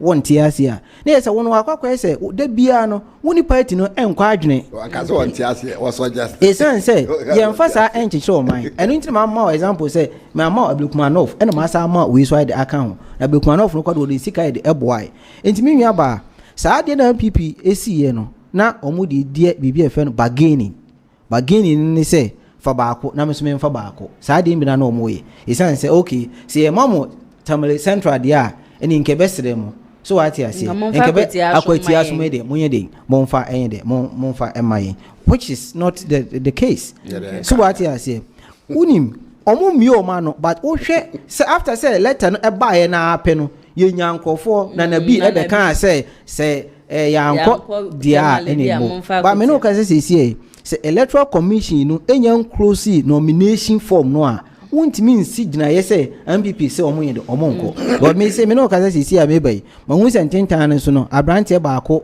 a ono so wo esilimentem ho no so say oko independent candidate so what you say enti say ni the until say EC no ebeka say okay close nomination e close ye no NDC e the one candidate eye ono nko NPP for omanfo obi ayin de man de until then de ye ntimi nka say agro ne de ye de e san so hwe party no ya mo party no ya boy homodin emretie wa bi ama ho ya kono say de be ya obi de ne ho de ehim ti brand de mekoso no matunufo say on kompanfo ho no onkotie futu na de panfo be kan ho no wo so de wogina na menwia eba amanyosem ye de osom ene enipa mu nchichemu aba be fra no a menwia ba sa de we ya de emwompuntu empuntu na emwo ni nyina free say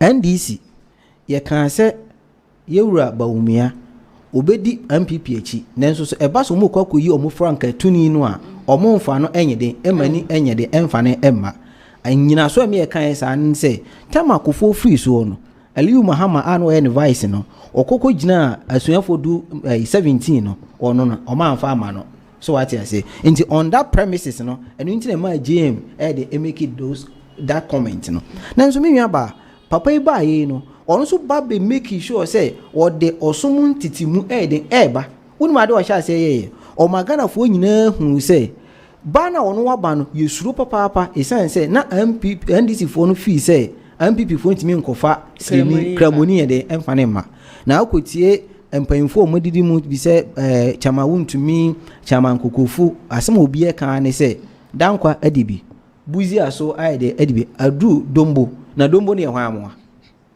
so wate mpacho wate ase nti dombo no afi ne di dombo na aide aba na BAWUMIA so sa si su pi say ba wa ba ne de ebeboa pa abokwan to ma ni nwanum nkramufo atime anya kwanya atime di party nanim ewo MPP mu enti no se sa ne ma wo mu nyina no ede ekafu a na akwa ese omu ene de sa entity mu na ede eba na unim meka BAWUMIA asemi fa no entity mu asemu no won se nanado eba otumfo nana mebo odin bo mu ase oba ne ho no na ochia nana na okache nana se nana abranti ayefo na lanchira matin ono ne me call contest na why na adwen se me free so na ebede eba ba bedi ma ade so what you say no wodi kan akasa asem achi otumfo dada enti no na obi anim se o na na do free ho a lanchira matin na ede na eba ye hu de ye ne se yakofa BAWUMIA ede ede na ede ede na ba eno enti na ma kire me tu mra na ma kire esi no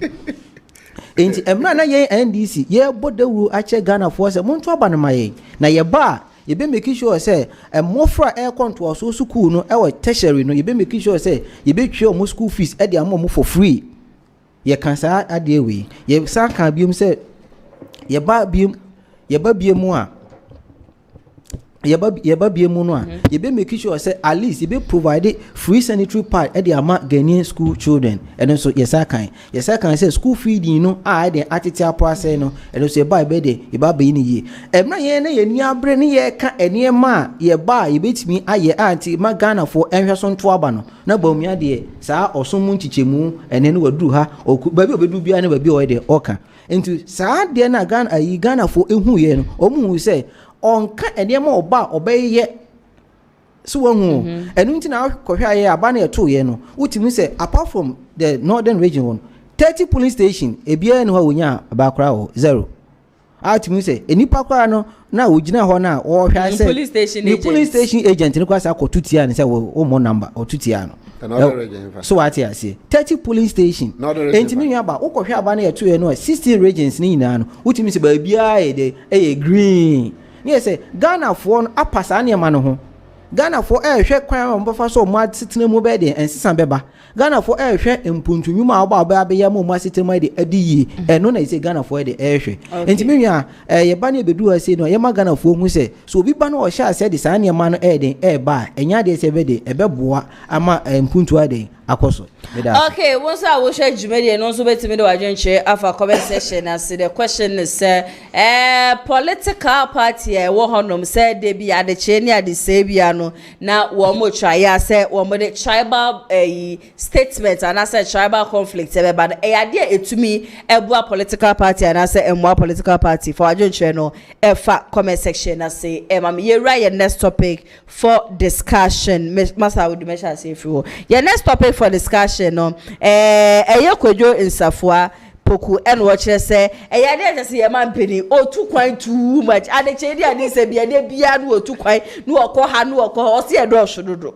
wo de ya adwen yo madam what 5 minutes 5 minutes okay me de bear bata kakra okay na menu ana ka se Dr. BAWUMIA na de saade no bae and was say northern region polling station bi ha wanya 00 but in northern region upper east region that is Bokke Enclave okay and a Bokke Enclave no ko John the man mama so 00 because na e ba bia manprusi one ma almost one to abana ma no dey when now the first person okay ya card ya ka be say ka John the man mama na start here okay John the man mama na be John simpie so ka say se sia dey yesirim for ya pa vice president ho na me no me my vice president Dr. BAWUMIA say see an be di president na ja vice president no na Dr. BAWUMIA kura say NPP fo yi na ono kura be to aba ma no nti eno na enya traba wa say ye sirim for ya pa vice president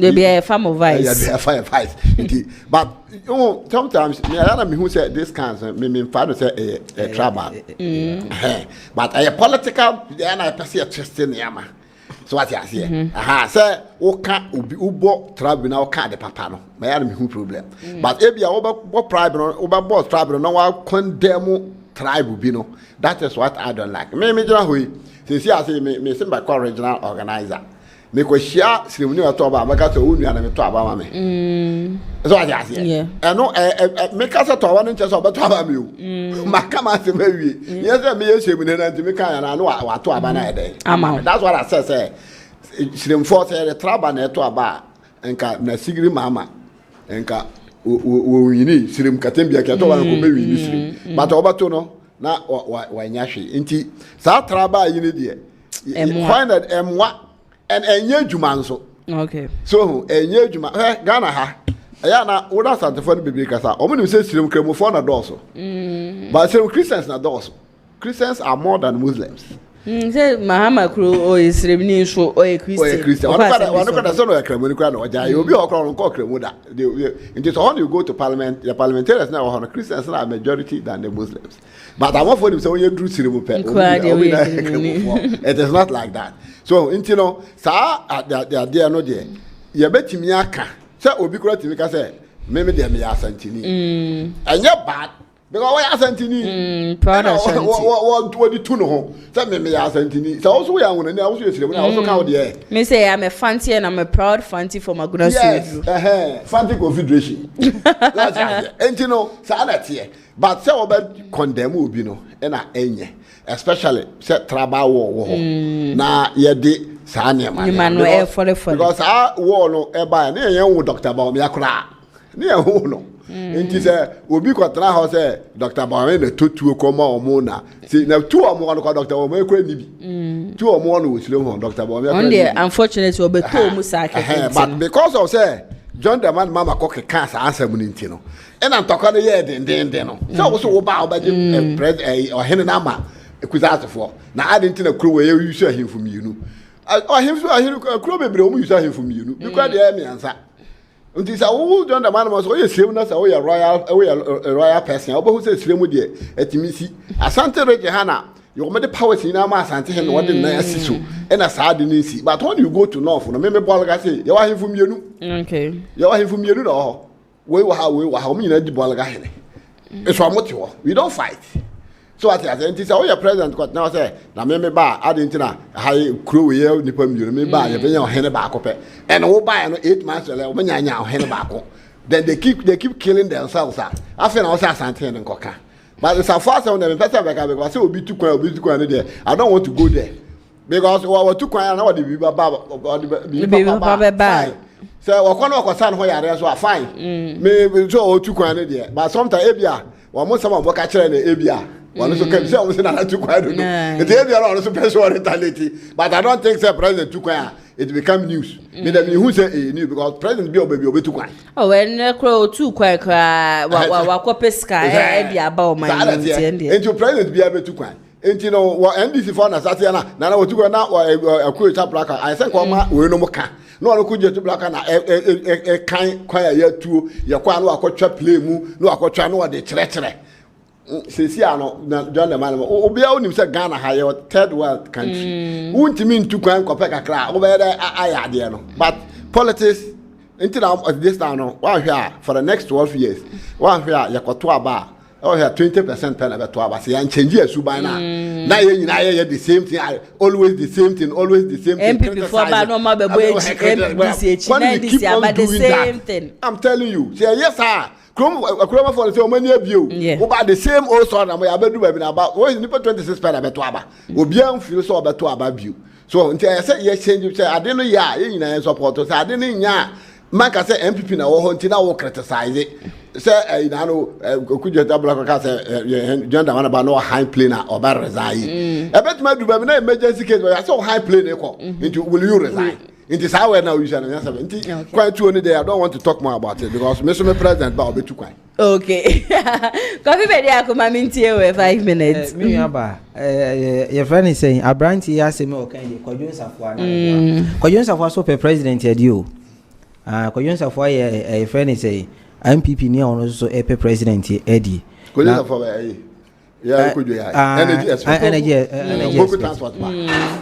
Na papa no ade a waye no ade bia ha adwen esan say politics of equalization bia na opeso oye no that was we bi esan say emre bia ne de o say esi ene anase de o say de eba esan say emre ani ye ka say MPP for era akufo ado o tu kwan no ye magana fo huun e kwan na o tu no e ka ye de ye bo ho to the sense with me to kwan say okwa Champions League 1st June 2021 so what I say Qatar 2022 first match and now they say we took akwa hebon bi masin aba we nyina ya de a jet fa nipa 150 no na don quite meeting them so what I say no kwa fon no I de no akọ no aba na akọhwe 1 hour bia no $17 so what you say $17,000 and it's a country di a de yebo sani ma ya de a de ha o man no na saa mra no so so ye ma na Ghana ne wo hu yehim na ni momu aye de ayedin sikasem hu ayedin ayedin die bedie kura no me ba na no ayedin na covid so atwini mo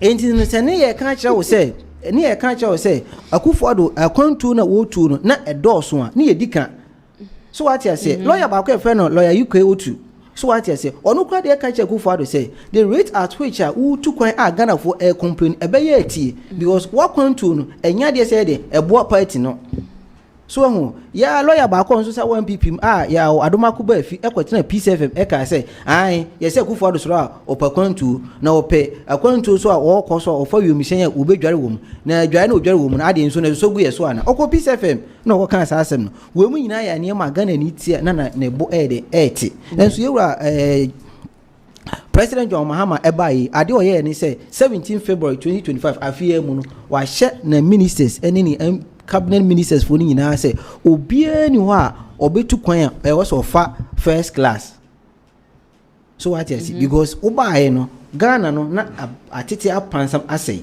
enti so wa ma Ghana fo hu say ye nyina obia enso ya sene ne yenye de betimi de emfa mo oman no a eni kwan say wonu mo ba na mo de mo live extravagant life as a shepe so wa hu no said the regional minister said ye oba ya wa making sure say na ko betime yi ministers nko amako 124 and so oba no say no mo ntum bo ase me yi 56 na anu ya no de fo abeka ho amana do 60 na je say at least ye ne man kakra na ko for president Mahama bai akonto do say no otu akwan to mienu pe ba ko a ko e no emru mienu de me aba akonto a watu no said American me say e kan bi no akwantu mienu pe na why dey wotu first one otu ye no I know no otu no 18th January sa 18th January no na okọ Senegal ekọ Gambia ugina so ekọ Angola kakra eno no yusu ni nua presidential jet Ghana for sha say esi den na oman ewo jet eden ewo ho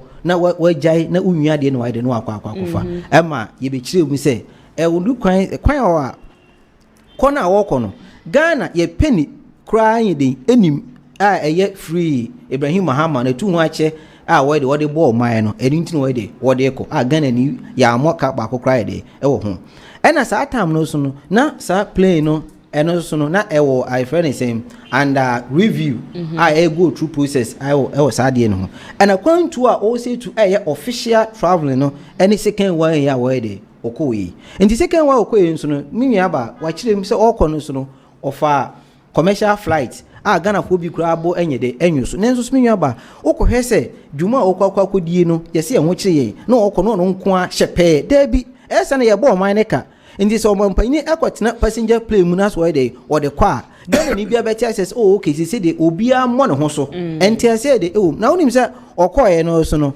ope manta mu a do onya so mfa so kase pa ya santeman e san se budget ni mu no na ye wo ring roads de ewo mu a ye se kwan a de da mantam a esi kwan kesi mu no budget no allocate e bi de ewo me nwa okoye no Japan aban so aso na sene se o se ba be boan asa ye bi de aka ho na se kwantu no okoye no ye pe mfaso pa wo so a ye santeman ye ne ye de ye mu kase pa bi san se ye complain se de ya kwan enye de enye ene emabunu aye se bia benya adwuma ye ewo AI mu enipa 300,000 aye no se de e manfo benya so mfaso entimi nwa ba me kan we me anu akusie no na me kan mo anu akusi se omampanyini John Dramani Mahama atu kwan a ya santema ye yedie mu ntia ye Ghana se de be mabunu benya adwuma aye de aye ntia me pa cho okọ no wa nwa no wiem okay Ghana sika no wa de wabo ho ban okay men so meda wasi ye papa masa odi yenra ye next topic ni ye the fourth and fifth topic ni ye carbon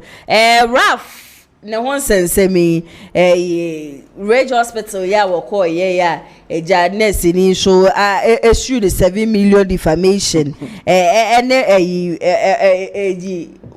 bro won sense mamenka ne sanse wo se eja Raf de ba hospital ho no wa ba bebo ma ye minister for health no kra no e dey say be atudwa no mamenti will take on that according to the TN say one Bruni Bakase wa assault girl ama ono so ba as entisa ama ono kra ka so obebodua se wa assault girl no but the enti ama mi hu se me wa assault girl no se Ralph no wa to training wa basa that ya say enti enya mo wa say oba what my assault girl but onim say assault no say o de won ko oba no kra they will tell me that assault. So that we tell you the way we should be doing something call no you better say o san ya can say cry you better say assault but if you on face assault you say wa bono ama na mu nti o better do the wa mo no but the way we should be approaching no cry no you in a say what verbal assault cry and cry the one for san can cry na o didi na tem na cry and so assault to what cause obedua no na you say man ko ye na wu because assault na so many things. And after meeting say oba no so kra say wakoko e de akosu no 7 million say wa bono na ade but we are say no ye wono me de mbeti ma aka ne say ye bodin too much enye ena rafu akwa we ka be ye ka say NPP for ko ye ma ro kra akwa ama eno kwa ye o se bi Ghana mo bebrere bi wa na ye de so na emo abe na chan wo se aka Ghana bi emo a se wo na okra na wo first one enti se ani kwan se o ba wiase na ye bodin bebre ye tena Kumasi ase no na obudo ho ne obozi ho o mo nyini nchan me but me mete ho mawu okay o bi se obi atimi wu but sometimes your behavior no e betima mo wu ntem because when nam na we tutu asa na ye bodin ya say aduro bi enchan ano a edidi moko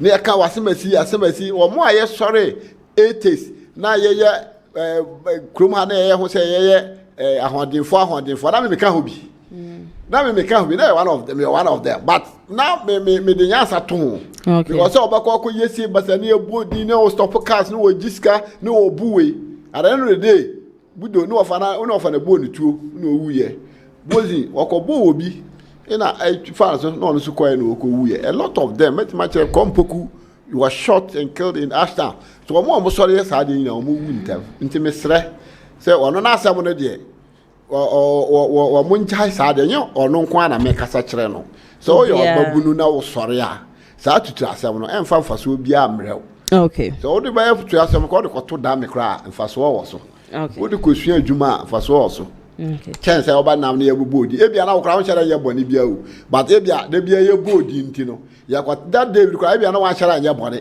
but o we dey sa na ote ebia na that day so kra wan ye boni o nso anam say ya ka say de bia yebodi ni nti no ye be ka say sa na ote because what we share Ghana nim say Ghana for mo bebree na biwu ana ye dey sa ata no obi ba na wu nti imagine say nipa 80 ko wuye no be ka say mo bebree bi wu a do you know the harm the person will cause to their families so what you say enti sa we na o kan no kra na say a premand because wa anya de enti no me de again so was you in court nti yan hwe de court no be ka okay Kofi Mamintie won so me nwa ba asɛm a esi hɔ no asɛm a eni kwan se so yeni kwan se so kra isan se odwumayeni akɔ se okɔ som ne man na se na adwuma yemu no se emfomso ana se bibi aide abaso a enye ebro ana se enya kasakasa ene de yede eso ano isan se wo hwe last year wo hwe ya chiche ni bia na wo kire a school for ade one of the senior high school that's I think 11 December 2024 school ni e se tire na sa de ebo nani a chiche ni no nani ade asai sani ma we eni kwanse so ene de na no ya ebesi enti no nurse ni a wakwa na adwuma ne de saa de na Ralph no enye esan se CCTV footage na bae no ba bia ni hɔ a yehu saa assault no a wabo na ma ne nsa hwan no eno no CCTV camera no footage na bae no eno no yehu bibi side ewom nti na Ralph no ewa kwanya bebre se ne ofa afo na wo video betima video na de aba beto abontem obi ehu se wo de oyare ni eden ekoye no nurse ni no emi ana phone so wajai bosri hehe so what you say ama Ghana fo nyina ide ehun na minister no so no yewra community account in fact abrante ne ye papa no obo no humodin pa isan say afi ye bosomi ye kura no unannounced oko Achimota Hospital and Osako Ganoff unannounced and you know how no chase you could do honor yes mammy didn't know her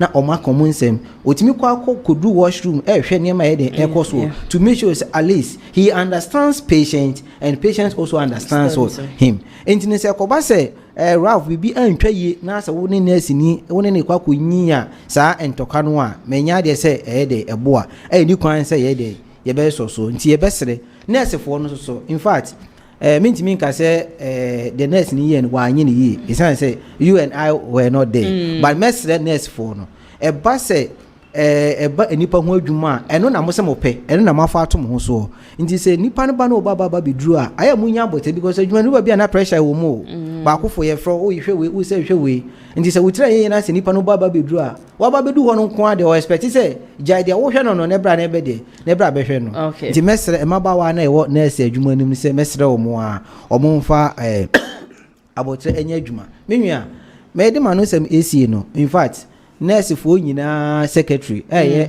twum in fact mesre ne say bibini a mesre ne say onya abotre esan say the rate at which a minute bi obenya bia no onya minister kasatian enya de say yesu ban papa esan say we kandini nti say asem krampo asi na say odwen say de wachita for kan chiro enye saa ne tie a ko minister ho minister bi na pro to am obia asat 9 PM na minister would also office so what I say say me see with me two America dey e ba ho be hwe de ekoso enti the rate at which every single minute bia no na general secretary for friends nursing for midwifery council no na all hro ba to the sense ordinate to kwani ho no me pa is papa o ye kwani mapa so what I say o ye kwani mapa ne mo wa bontia e de papa nti mesra ne say sa ne mane de aya onhwe oma ansi eya me kokra no na final words me na ma sa de nchiasonko ama me MC a wo seche south ona butwumasi say misre no nyame oma na hoden isan say wa start bi a friend community engagement oba okrom no ahemfo na be hia basic problem ne no wa putting into the table where they oye ho adwuma in fact wakokuna all the communities now get in touch with the people nyame omana hoden one na pamfo nyina so betimi e de na adwuma mechia no okay masa we also final words betimi dia to me final words there me so makata kache minister say yen sem bia so na yeso de na no tutu aya won so no hu so a minister kakra ebi ni de because we omo ka ayi ho asem yen sa professor no ho asem no na o ka bia na yen no o mfana no ntu okay o mfana no enti na se sia no na before say me ko no egukuru na we buy wa 2.4 times and 2 times when the car cost health oko kasa haiso no oko Angola osako Canada ine say oko to watu kwa 4 times e bia na 2 year ne personal na 2 year business official travels official travels so what I say so no atu no kwa obi enfa ho ene ma che wa leave president leave you no ba he wadi na he ente na ka no it's a 4 year so 8 months what that's 2 months we 2 kwa baako you know we can say 2 didn't na make we can say make am but as a month week be obetu kwana de bi ba I support it can you say vice president ekoye no okosa ne ho yade no otu anamo ekoko sra no ekohwe sede na pomudi e na wode aka ho no that's official so what I say me wadaji me chere ni say wadaji no me chere ni say eno say wo ka say watu kwan a wo de we koba ho obi abehu say obi a woni abadaye me ni sa na asem na me de make that be yes say okohwe vice president obi akwentu de bia according to what was the bio no kasa according to president was it the vice president kasa ntuko ya kwahwe design ntuko ya kwahwe no kra ye bata ya kwentu me ka so ba ntuko ya kwahwe no bata ya kwentu ya me mpengu ya me mpe okwa de bikosi a Ghana for ana yesa nti ya kwentu nti maka so kwahwe obi ntenya kwentu ya kwentu na nado wo so kwahwe ayi say John da mama yere so kwahwe ball otimi kwahwe ball no ase mama be yere no mama waruka ya president o re yere wale so kwahwe ba football and so ya ka say nti na because ya hwe ya bedu odipa nto aba okay but they do ya no say sa atara oba nka o but na de na okwa ne de so kwahwe football obo ka